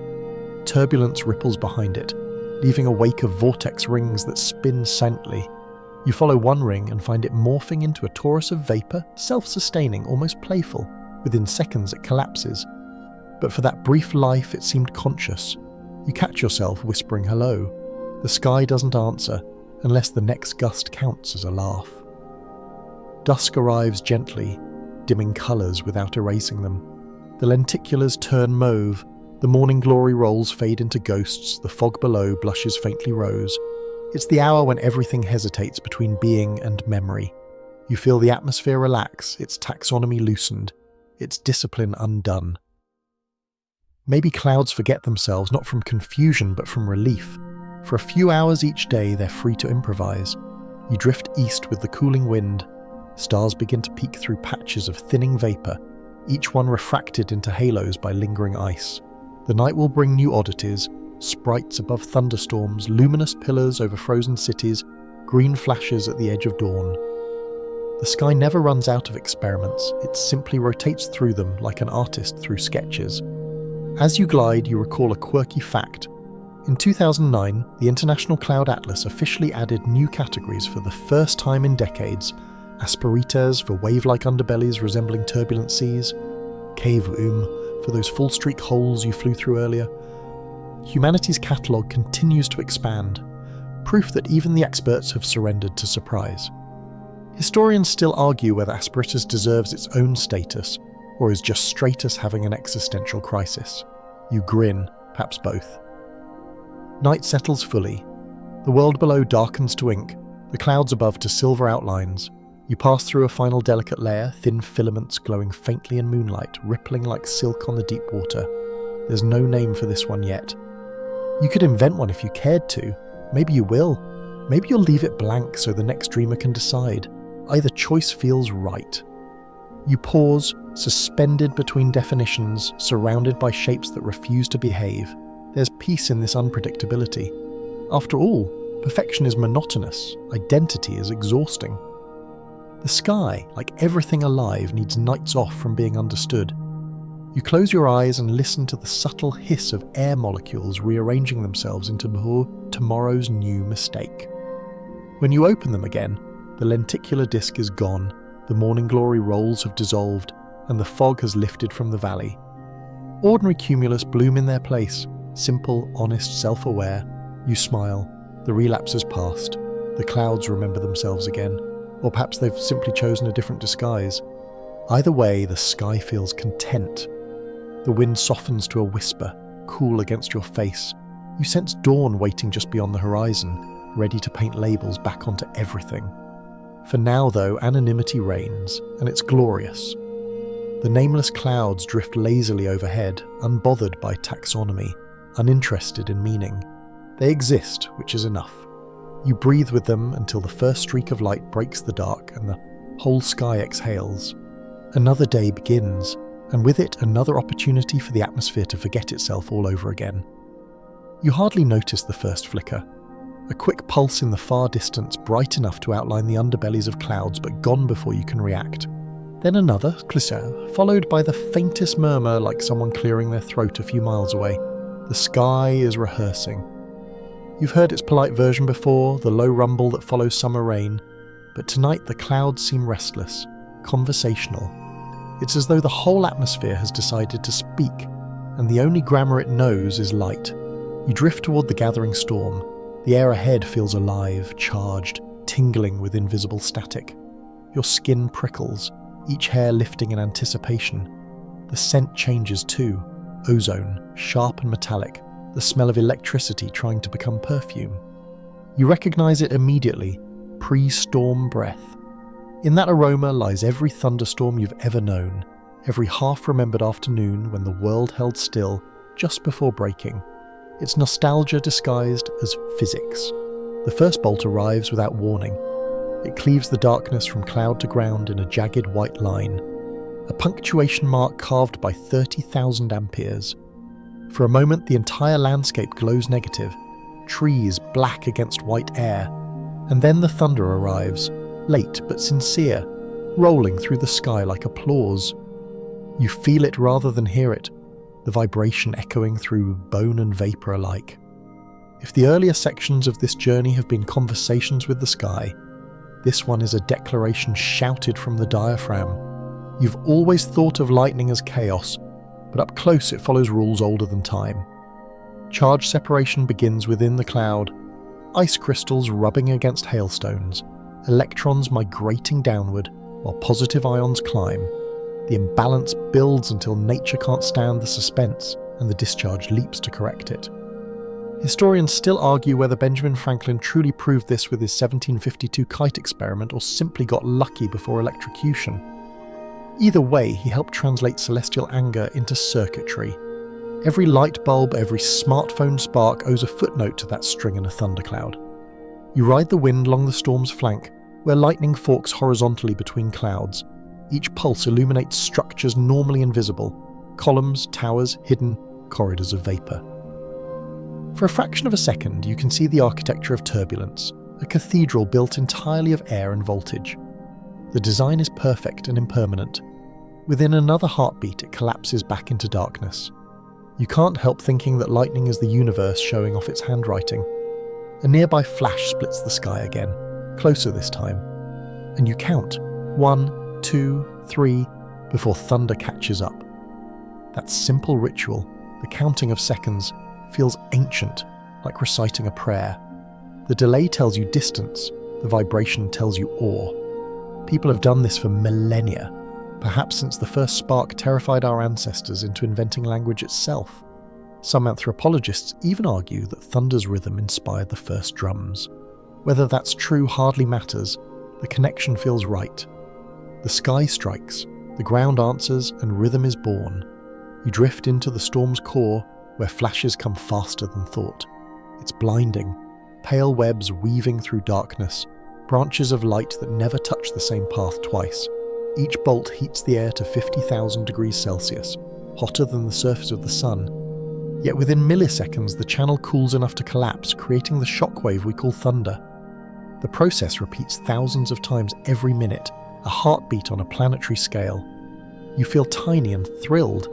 Within this brilliance, you notice subtler voices, faint purple flickers above the main storm, reaching upward instead of down. Sprites. They live in the thin upper atmosphere, electric ghosts shaped like jellyfish. Pilots once dismissed them as hallucinations until high-speed camera hours proved otherwise in 1989. Each sprite lasts less than 1/10 of a second, yet they bridge the storm to space, connecting lower chaos with upper calm. You watch one bloom silently, its tendrils stretching toward the stars. The sight makes you shiver in the best possible way. Nearby, another phenomenon unfolds. Blue jets. Thin spears shooting from the storm's crown into the stratosphere. They resemble divine exclamation points, punctuation to the sprite's elegant cursive. For centuries, such lights remained folklore. Angels with swords, columns of fire, until science admitted their existence. Historians still argue whether the myth predicted the discovery, or the discovery revived the myth. You suspect the sky doesn't care who gets credit. You push deeper, where the lightning begins to speak in patterns. Scientists call them repeated flashes, sequences that occur along the same path as if the cloud were practicing syntax. Each flash rearranges the electric field, creating echoes that bounce within the storm. When researchers convert the electromagnetic signals into sound, they produce haunting melodies, low booms, rising chirps, sustained hums. Listening to them feels like eavesdropping on a conversation between electrons. You let the rhythm wash through you until it almost resembles music. A bolt strikes the ocean below. The reflection doubles the spectacle, light meeting its own twin, turning water into mirror. Steam erupts where the current hits, forming brief halos of fog that drift outward. You descend just enough to smell the salt and hear the sizzle, that whisper of instant evaporation. In myth, Poseidon hurled tridents. In reality, the sea and sky simply shake hands through plasma. The gesture looks violent but feels intimate. You rise again, following a branch of lightning that forks sideways across the horizon. From this vantage, each stroke resembles a sentence fragment, an unfinished clause. You start imagining translations. A bolt that arcs back into the cloud reads like hesitation. One that splits 3 ways means emphasis. The longer you watch, the more convinced you become that lightning is trying to articulate something, perhaps emotion without vocabulary. Maybe storms are how the planet confesses feelings too large for weather reports. Between flashes, darkness feels heavier, as if sulking. The pause before the next strike stretches your nerves taut. Then, blinding brilliance again, thunder folding around you like applause mixed with laughter. You laugh too, involuntarily, the sound lost in wind. Humour survives even here. The cosmos has impeccable timing. The storm drifts toward a city now, its edges glowing faintly from the lights below. You follow, curious to see how humans react to their ancestral voice. On rooftops and balconies, people pause mid-conversation, faces turned upward. For once, no one is scrolling or filming. They simply watch. The lightning flickers across their expressions, illuminating awe, fear, and something like recognition. The sky speaks, and for a few minutes everyone listens. One bolt strikes a distant radio tower, and the resulting crackle ripples through circuits across the grid. For a second, lights flicker in thousands of homes. It's almost poetic, the original electricity reminding its descendants who invented voltage. Somewhere, an engineer mutters about power surges. Somewhere else, a child giggles. Reverence and inconvenience, two sides of the same flash. You circle the city once more. Rain begins, heavy and immediate, flattening the electric frenzy into percussion. Each droplet carries residual charge. Tiny static snaps against surfaces. The thunder softens to a steady murmur, like an old storyteller winding down. You realize the storm is tiring, its monologue complete. The air cools, ozone fades. Silence begins to creep back in, tentative but genuine. In that hush you catch faint after sounds, echoes of the main discharges bouncing within the atmosphere. Radio enthusiasts call them whistlers, descending tones recorded thousands of kilometers away from the original lightning. They spiral along magnetic field lines, looping the planet before dissipating. The sky replays its own dialogue, perhaps to remember what it said.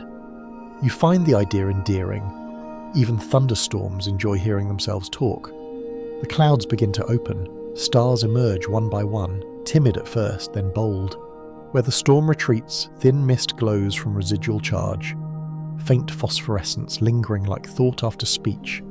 You drift through that glowing vapor, feeling static tingle along your fingertips. It's warm, gentle, nothing like the violent arcs minutes earlier. Maybe this is what lightning feels when it dreams. Far below, puddles reflect the sky's last flickers. Streetlights shimmer, doubled in the wet ground. People begin to move again, umbrellas closing, conversations resuming. The storm has spoken, the audience applauds by living. You hover above them, still buzzing with energy, unable to decide whether you've witnessed language or revelation. The horizon brightens faintly, dawn sneaking in. The storm's remnants trail east, soft grey tails dissolving into calm air. You follow at a distance, watching occasional small flashes deep within clouds, residual murmurs, afterthoughts. Even the atmosphere can't stop mid-sentence without one last word. Finally, the lightning fades completely, replaced by pink light and the scent of renewal. You realise you've learned a dialect tonight. Not words, not grammar, but rhythm. Pause, pulse, echo, silence. The language of lightning is feeling translated into physics. It doesn't ask to be understood, it asks to be felt. You smile at that, letting the final rumble fade through your chest like the closing note of a song you already miss. Above, thin cirrus rebuild themselves in the new sunlight, innocent as morning. You can almost imagine them whispering, "Did we say too much?" You shake your head, or would if you had one, and drift higher, leaving the charged earth to dry beneath its own applause. The thunder fades behind you like applause that doesn't know when to stop. Ahead, the sky deepens from violet to black until even darkness seems to have layers. You rise through them carefully, each stratum quieter than the one before. By the time you reach the edge of the mesosphere, ordinary clouds are far below, patches of white memory scattered over continents. Up here, new creatures appear, rarer and stranger. Night clouds, the space veils that live where weather ends and wonder begins.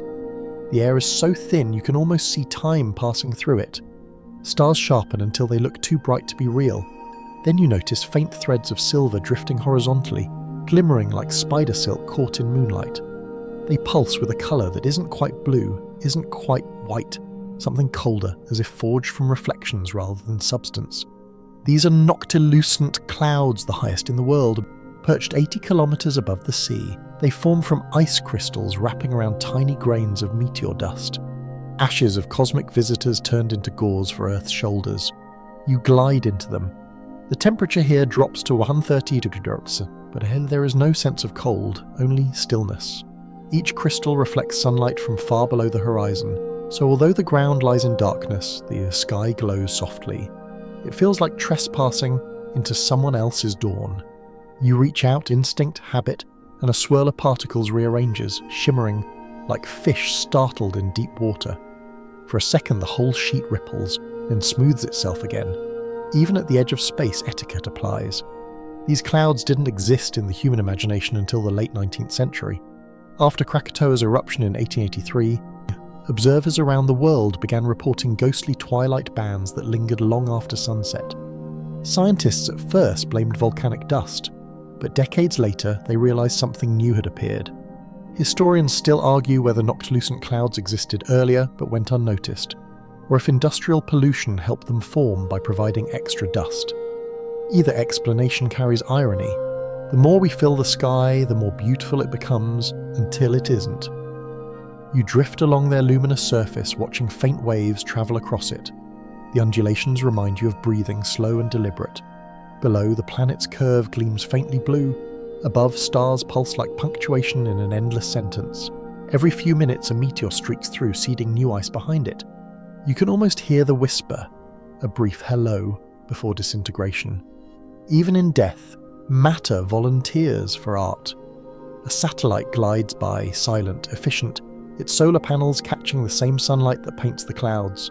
The machine blinks once, probably just telemetry, but you wave anyway. There's something touching about sharing altitude with technology, both of you trespassers in thin air.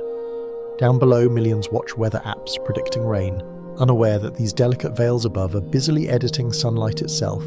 You decide not to interrupt their sleep. Far to the north, auroral light begins to bloom, curtains of green folding across the horizon, flickering like celestial drapery. The aurora and the noctilucent clouds rarely meet, one born of magnetism, the other of ice, but tonight they flirt. When the green glow brushes the silver bands, the colours mix into turquoise, the rarest hue in nature's vocabulary. You watch the spectacle unfold, an unplanned duet between electromagnetism and meteorology. Historians still argue whether the first human to witness this combination was a lucky explorer or an accidental insomniac. Either way, no one forgot it. You rise a little higher, flirting with the boundary where air surrenders to vacuum. Here, clouds thin into individual crystals, drifting like snowflakes on no wind at all. Each one spins slowly, catching starlight and releasing it as microscopic rainbows. They form what scientists call polar mesospheric clouds, cousins of the noctilucent but even more elusive. From space, astronauts describe them as electric lace.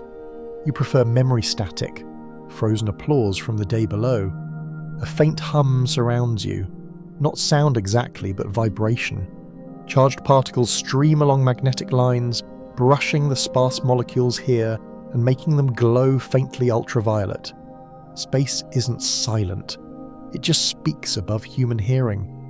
You imagine the planet humming lullabies to itself, using auroras for melody and these ice veils for harmony. You let the vibration settle through you until thought feels irrelevant. Below, continents slip by like dim silhouettes. You can pick out cities, clusters of light shaped like constellations flipped upside down. It strikes you how human illumination mirrors the noctilucent shimmer, both made of energy released into darkness, both temporary. If the atmosphere were a book, electricity and ice would be its mirrored pages. You drift westward with the planet's rotation, crossing the midnight line into the other hemisphere. Here the veils thicken, swirling into complex patterns, braids, diamonds, rippling grids that look algorithmic. Some researchers think gravity waves from lower weather sculpt them. Others suspect microcurrents of charged particles. The argument continues politely, as scientific debates usually do, because no one really minds not knowing. Mystery suits these clouds. They are evidence that even in an age of satellites, the sky reserves the right to improvise. You descend slightly to observe how they fade into ordinary stratosphere. The transition is a gradient of forgetting. First the glitter, then the colour, then the light. Soon only darkness remains, yet the experience lingers, an after-image behind your eyes. You realise you've just watched the atmosphere dream of space. Lower still, another kind of night cloud waits. One less cosmic but equally hypnotic. The nacreous, or mother of pearl, clouds of polar winter. They live at 25 kilometres, not as high as the noctilucent, but bright enough to mimic sunrise long before the sun appears. Their colours shift constantly, rose, jade, apricot, as sunlight refracts through tiny ice crystals. You drop into a field of them, feeling wrapped in opal silk. They are heartbreakingly beautiful and faintly ominous. Their chemistry helps destroy ozone. The same radiance that dazzles the eye quietly thins the planet's shield. Beauty rarely arrives without subtext. For a while you just float, enveloped in pearlescent light. The motion is slow, like breathing inside a seashell. You recall that when early explorers in Antarctica first saw these clouds, they thought dawn was breaking hours early. They named them for the only earthly thing that matched their glow, mother of pearl. Historians still argue whether that was optimism or poetic surrender. Either way, the name stuck and the sky blushed accordingly. Eventually the nacreous layer dissolves into thin stratospheric haze, and you sink through to where regular night reclaims dominion. Stars sharpen again. Air thickens. The transition feels like returning from a concert to a quiet street. Below, continents sleep under blankets of normal weather. Stratus and fog, humble and unglamorous. You smile at the contrast. The heavens may wear jewellery, but the world still prefers cotton sheets. Yet even here, at ordinary altitudes, the memory of those veils lingers. Thin cirrus catch the moonlight and briefly imitate their higher cousins, pale ghost versions of the true noctilucents. You follow one thread until it becomes transparent. Space remains visible through it, distant but intimate. You realize that everything above a certain height belongs to both worlds, Earth and cosmos. The boundary is not a line but a sigh. Far off, a meteor bursts in silence, its trail glowing emerald before fading. The dust from that instant will rise tomorrow to seed new noctilucent clouds. The cycle continues, a collaboration between destruction and creation that neither party finds tragic. The sky is fluent in such contradictions. You think of it as recycling with style. The wind at this altitude carries faint echoes from the planet below. Radio waves, snippets of conversation, the hum of civilization bleeding upward. You catch a fragment of music, maybe a lullaby broadcast somewhere for babies who will never know their song once brushed the edge of space. The sound mingles with the electric whisper of the aurora, forming a harmony that's more feeling than noise. You float within it until your thoughts thin to transparency. Dawn begins stealthily, a bruise of gold along the curve of Earth. The noctilucent clouds brighten one last time, glowing fiercely as the sun rises below the horizon. For a few minutes they're brighter than any star, then fade completely, surrendering to daylight. Their existence depends on shadow. Once light arrives, they vanish like good dreams. You can't decide whether that's tragedy or grace. As the new morning builds, you drift downward, leaving the edge of space behind. The air grows louder with life. Winds, wings, distant engines. The atmosphere resumes its familiar rhythm. You glance upward, once more at the empty sky, already a harmless blue, and feel a private pride for knowing what lingers unseen above it. The veils, the lace, the silver echoes that keep the night luminous. Most people will never see them, but that's fine. Some wonders prefer secrecy. You descend through the last wisps of dawn, the world warming around you. Somewhere down there, coffee brews, alarm clocks buzz, clouds reform in mundane shapes. You smile softly. Let them. The noctilucent will wait for twilight to return, rebuilding their delicate bridges between weather and infinity. Until then, the day can pretend to own the sky. By the time the noctilucent glow fades and morning takes full command, you find yourself drifting lower through warmer air. The planet yawns awake beneath you. Oceans gleaming, forests exhaling, cities flickering to life like neural networks booting up. It feels strange to come back after touching the edge of space. Everything down here seems heavier, slower. Yet something inside you hums, faint but persistent, as if the upper sky left a spark behind. That's when it hits you. There's a cloud forming inside you too. Not metaphor, not poetry, biology. You are weather in miniature. You descend further until the ground's warmth brushes your face, then settle near the coastline where fog curls gently over the surf. Each wave that crashes sends a fine spray into the air, and you watch sunlight catch on droplets that rise, shimmer, and vanish. The same transformation is happening within you at this very second. Every exhale releases invisible vapor. Every inhale collects moisture anew. The boundary between breath and cloud is only a matter of scale. You've been carrying a piece of the atmosphere all along, wearing the sky under your skin like a secret. The human body is 60% water by weight, though the figure changes daily, hour to hour, depending on weather, food, mood, and motion. A single breath contains millions of water molecules borrowed from oceans, rivers, and storms older than civilization.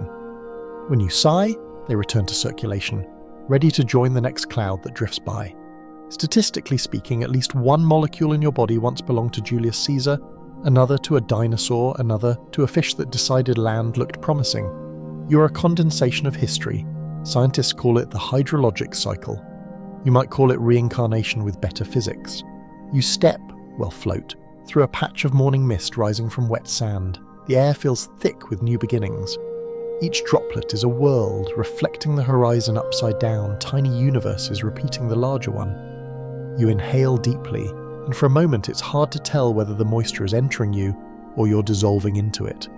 Perhaps both. Inhale, exhale, condense, evaporate, the same rhythm shared by lungs and clouds. The connection is embarrassingly intimate. The first people to notice that intimacy treated it as sacred. In many indigenous traditions, breath and mist are siblings, both seen as visible souls. Hawaiian kahuna spoke of Ha, the divine breath that unites people and sky. In ancient Hebrew, the word ruach meant both wind and spirit. Even the Latin spiritus carried the same double meaning. Historians still argue whether this linguistic overlap was coincidence or recognition of a deeper truth. You suspect the latter. Language rarely invents such poetry without reason. You wander inland across a dewy meadow, each blade of grass jeweled with droplets. The sun warms them until they lift off one by one, laser exhalations of the earth. Watching them rise feels like eavesdropping on the planet's quiet breathing. You realize that when we say the sky is above us, we're lying. It's within us, between us, beneath our skin, curling in our lungs. The distinction between up and in collapses like fog under sunlight. A breeze stirs, carrying the scent of damp soil and wildflowers. Your inner cloud stirs with it. The moisture in your bloodstream evaporates faster, responding subconsciously to air pressure, humidity, and temperature. Sweat pearls on imagined skin. You're a walking weather station, your mood and physiology quietly recalibrating to barometric whispers. Psychologists have long debated whether stormy temperament or sunny disposition are mere metaphors. They're not. Your emotional climate is meteorology performed by hormones. You literally feel front systems passing through. A flash of memory surfaces, the time you cried in a parking lot or laughed until tears ran down your face. Either way, your emotions distilled themselves into liquid and salt at the same recipe used by the ocean to make rain. The sky is not the only one that weeps or clears. If clouds are the planet's emotional outbursts, then tears are the body's local showers. You chuckle softly as if amused by the symmetry. The universe seems addicted to repetition. You pause by a shallow pond where dragonflies trace loops above the surface. Ripples shimmer outward each time one dips too close. The scene mirrors something happening invisibly within your cells. Water molecules vibrating, colliding, transferring energy just like droplets in the air. Thermodynamics doesn't play favourites. It governs lungs and thunderheads alike. The realization humbles you. You are physics with opinions. Nearby, a child throws a stone into the pond. Concentric waves spread across reflections of clouds overhead, briefly distorting them into mosaics. You watch until the ripples fade and the images settle back into coherence. The moment feels like a lesson disguised as play, disturbance, recovery, stillness. That's all weather ever is. That's all life is too. You rise again, letting the breeze lift you above treetops. Leaves glitter as they transpire, tiny vents exhaling moisture in steady rhythm. Each tree sends dozens of gallons into the air daily, building humidity that feeds afternoon storms. The forest is a massive lung breathing with you, not for you. You pass through the vapor column rising from its canopy and feel your inner cloud vibrate in sympathy. It's like a duet. You, leaf, sky, all exchanging invisible notes. Above you, cumulus start to gather, bright and playful, the same kind that form on summer afternoons when the world seems carefree. You realize your pulse has synchronized with their rhythm, the way they rise, pause, billow, then release. Maybe that's why people find watching clouds calming. It's like listening to your own biology played at planetary scale. Breathing becomes sky. Sky becomes breathing. Everything else is commentary. A flock of birds crosses your path, gliding effortlessly between pockets of warm air. Their wings leave tiny vortices that shimmer in sunlight, miniature whirlwinds that vanish as quickly as they appear. The sight reminds you of capillaries in motion, blood streaming around corners inside the body. The resemblance isn't coincidence. Nature recycles geometry. Fractals in lungs mirror those in river deltas, lightning veins and branching trees. You're a copy of weather written in flesh. The thought makes you smile but also ache a little. If the sky exists within you, its troubles do too. Rising heat, erratic storms, the imbalance of seasons, they echo as anxiety, insomnia, unease. Maybe that's why so many people feel restless lately. The climate isn't just outside, it's in our bloodstream. We're empathic to our own atmosphere. When the planet sweats, we do too. It's both poetic and inconvenient. You drift toward a city where humidity clings between buildings like invisible gauze. Air conditioners hum, venting warmth into the streets, feeding urban clouds. You watch condensation bead on glass towers, droplets sliding downward, while vapor from vents rises to replace them. The loop is endless, water climbing and falling, imitating our own circulation.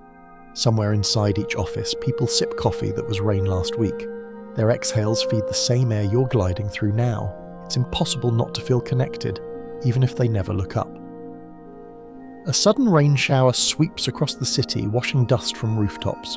You move with it, delighted. The drops drum against everything, metal, stone, skin. Each impact releases microscopic aerosols, molecules that join the air and eventually the clouds again. You tilt your head upward, tasting one. It tastes like yourself. The loop is complete. When the rain passes, the world smells newborn. Steam rises from pavements, curling around lampposts, forming miniature columns that mimic cumulonimbus. You follow one, ascending through layers of scent. Wet earth, ozone, asphalt. The higher you go, the thinner the smell, until only clarity remains. Your inner cloud expands again, merging with the outer. You can no longer tell where you end, maybe you never could. As twilight settles, the horizon burns orange and lavender. Water vapor catches the light, scattering warmth across the sky in your veins alike. You realize color itself is collaboration. Sunlight borrowing dust, molecules borrowing photons, and eyes borrowing wonder. You are made of borrowed things that refuse to stay separate. You find that comforting. High above, the first stars appear, dim through lingering haze. You think about how each twinkle travels through moisture before reaching you, refracted by the same particles that once danced inside your lungs. Starlight and breath share a commute. It makes the universe feel smaller, but kinder. You descend once more to the coastline where the day began. The sea sighs steadily, exhaling mist that settles on your face like dew. You close your eyes and breathe slow and deep. In that moment, you are indistinguishable from the weather, rising, falling, condensing, releasing. You've spent the entire journey tracing clouds across the planet, only to find they were inside you all along. Every heartbeat, every exhale. A private forecast of continuity. When you open your eyes, the horizon has blurred into blue-grey, the kind of twilight that hides edges. The world feels lighter than it did this morning, as if recognizing itself. You smile, aware that even this feeling will evaporate soon. But that's fine. So will you into another cloud, another rain, another breath. The sky never keeps anything forever, not even itself. You rise one final time, joining the evening air, and watch your breath curl away to meet its distant kin. The atmosphere greets it quietly, folding it in. Somewhere a storm begins to form. Somewhere else someone sighs in relief. The cycle continues unchanged and unstoppable. You are part of it now, more vapor than witness, more sky than story. The horizon is breathing again. A slow inhale of morning light washes the ocean in silver. And for a moment the entire world seems to pause between heartbeat and exhale. You hover just above the line where sea becomes sky, where both pretend to be separate things. After so many nights among storms and auroras, this stillness feels impossible, fragile, weightless, earned. You've travelled through every mood the atmosphere owns, from whisper to thunder, and now it's time to come home. The clouds thin around you, dissolving like thoughts at the edge of waking. What remains is clarity, pale blue expanding endlessly, a blank page waiting for whatever comes next. You drift higher, scanning the landscape one last time. The ground below gleams with morning dew. Every droplet flashes like a stored memory. Rivers curve lazily toward the horizon, their surfaces reflecting strips of sunlight that look like handwriting in liquid gold. Each shimmer is a signature of the journey, proof that the world, for all its turbulence, prefers beauty as its default. You realize you've been following a cycle, not a route. Vapor to rain to vapor again, curiosity returning to wonder. Nothing ever ends up lost, it only changes altitude. A faint hum grows in the distance, the familiar sound of wind reorganizing itself. You follow it inland, over hills slowly warming, in dawn. The last shreds of mist cling to valleys, reluctant to leave, like dreamers refusing alarm clocks. The air tastes new but also ancient. You think about how everything that rises will someday fall, how even clarity contains the seed of future weather. Still, you let the thought fade. For now, clear skies feel eternal. The light deepens as the sun clears the horizon, flooding the world with brightness so sharp it almost stings. It's the colour of forgiveness. The ocean behind you catches fire in reflected gold. The land ahead glows green, and above, the blue stretches pure and endless.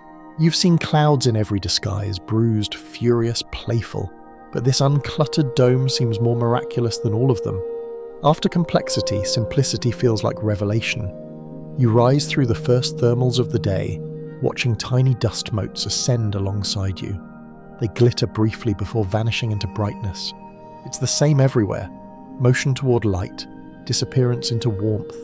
Maybe that's what every storm, every droplet, every breath has been chasing all along. You smile at the symmetry, how even physics carries longing. Below, people begin to appear, joggers tracing seaside paths, fishermen hauling nets, a child pointing at the empty sky as if it were newly invented. For once, there's nothing dramatic above them, just serenity. Yet you know that invisibility doesn't mean absence. The calm sky hums with molecules rehearsing the next act, moisture assembling in stunned secret. Even clear air is plotting. Still no one worries. They lift their faces to the light, content. You envy that confidence, the easy trust that good weather will last. You drift closer to the ground, close enough to hear surf and conversation. Someone laughs, the sound rises into you, soft and effortless. It mingles with the hum of insects and the sigh of wind through dune grass. Together, they create the world's quiet music, the baseline under all weather. You realize that storms are only solos in a larger song, and this is its refrain. A bird arcs past, riding invisible lift. Its wings tilt, catching thermals with the same precision you've learned. You follow for a moment, companion to its morning routine. The air between you vibrates faintly. Sunlight ripples across feathers and your own invisible skin alike. For an instant, flight feels communal. You think about how migration connects every living thing to the atmosphere, how wings and clouds share the same instinct, movement without regret. When the bird dips toward the waves, you let it go. Separation feels like friendship continuing at different altitudes. Farther inland, fields open like patchwork quilts stitched together by roads and rivers. Over one field, sprinklers spin arcs of silver, throwing miniature rainbows into the clear light. It's absurdly pretty, engineered weather imitating natural grace. You watch droplets fall, bounce, evaporate, repeat. The pattern is eternal, fall, rise, return, and it's a real planet's quiet mantra whispered through every element. You mouth it with the wind, return, return, return. As the day warms, mirages begin to shimmer over highways. Air bends light just enough to make illusions of water. You know it's only temperature gradients playing tricks, yet the effect feels philosophical. The atmosphere showing you how perception shapes reality. Clouds did that too, shifting forms until meaning melted. Clear air does the same, only subtler. Even transparency distorts. You chuckle. The sky has no interest in honesty. It only aims for wonder. You drift higher again, letting thermals carry you into the smoother layer above. From here, the world below looks calm, small, manageable. You can almost believe that peace is the planet's natural state and turbulence just an occasional outburst. Maybe that's true. Every system, climate, body, emotion spends most of its life seeking equilibrium. Balance isn't absence of change, it's change negotiated gracefully. The sky demonstrates this with quiet authority.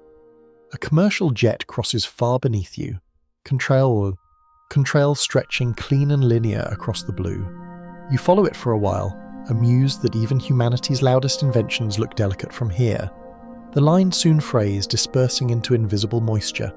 The message dissolves, but its intention remains: movement, curiosity, the urge to rise.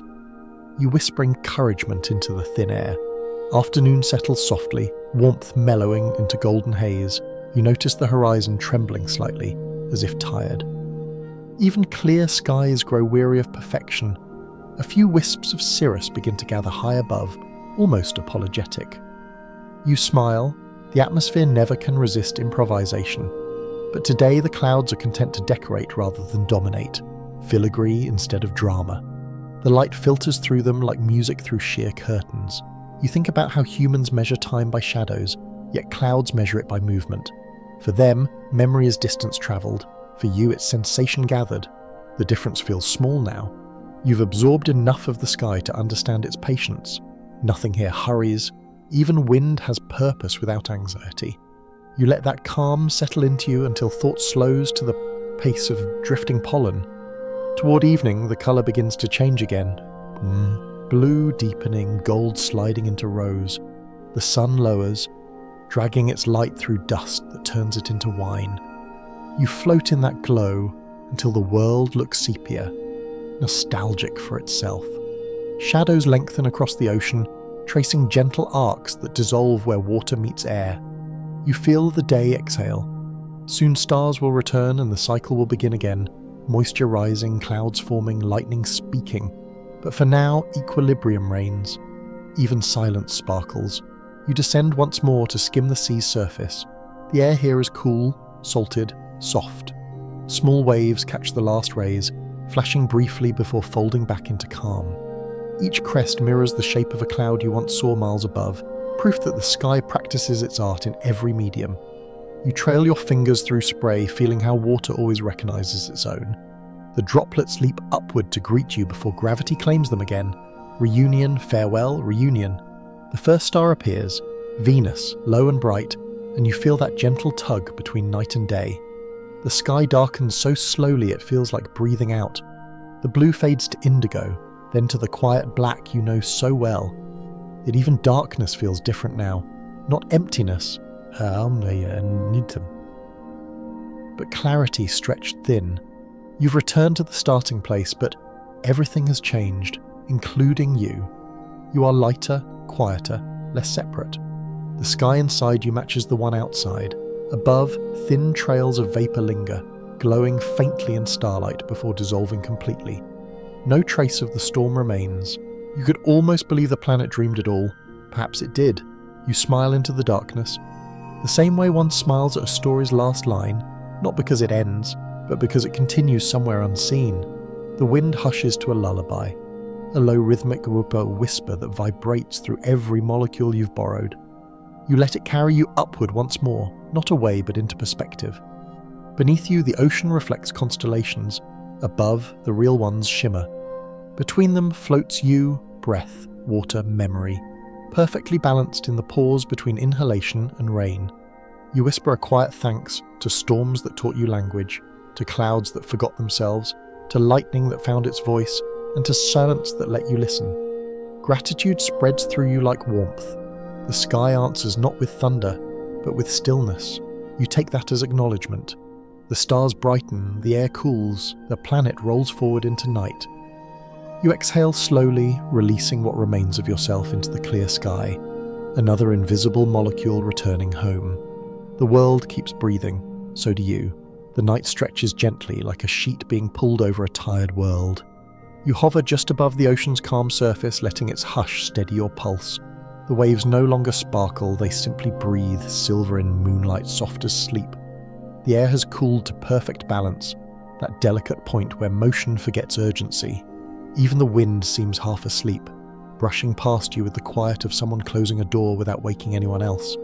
You draw in one long breath, salt, mist, faint ozone, and let it go. The rhythm of your breathing synchronizes with the slow roll of the tide until you can't tell which of you began the motion. Every sound grows rounder, slower. Water lapping, night insects murmuring on distant shores, the far hum of the planet turning. Clarity melts into comfort. Thoughts like clouds drift and fade before they can form edges. You feel weight leaving your limbs, or what passes for them now. You're lighter than air, softer than light, gently undone by calm. Each heartbeat becomes a ripple that widens, fades, and disappears. The horizon smooths itself into one perfect line. Above it, stars hang motionless. Below it, their reflections sway. Somewhere between those two mirrors, you rest. The sky exhales a final whisper over the sea. Neither word nor note, just presence. It settles around you like a blanket woven from silence and silver. For the first time in the long journey, there's nothing left to chase or name. Only stillness, only sky, only you, dissolving softly into both. Sleep well, traveller. The clouds will keep dreaming for you.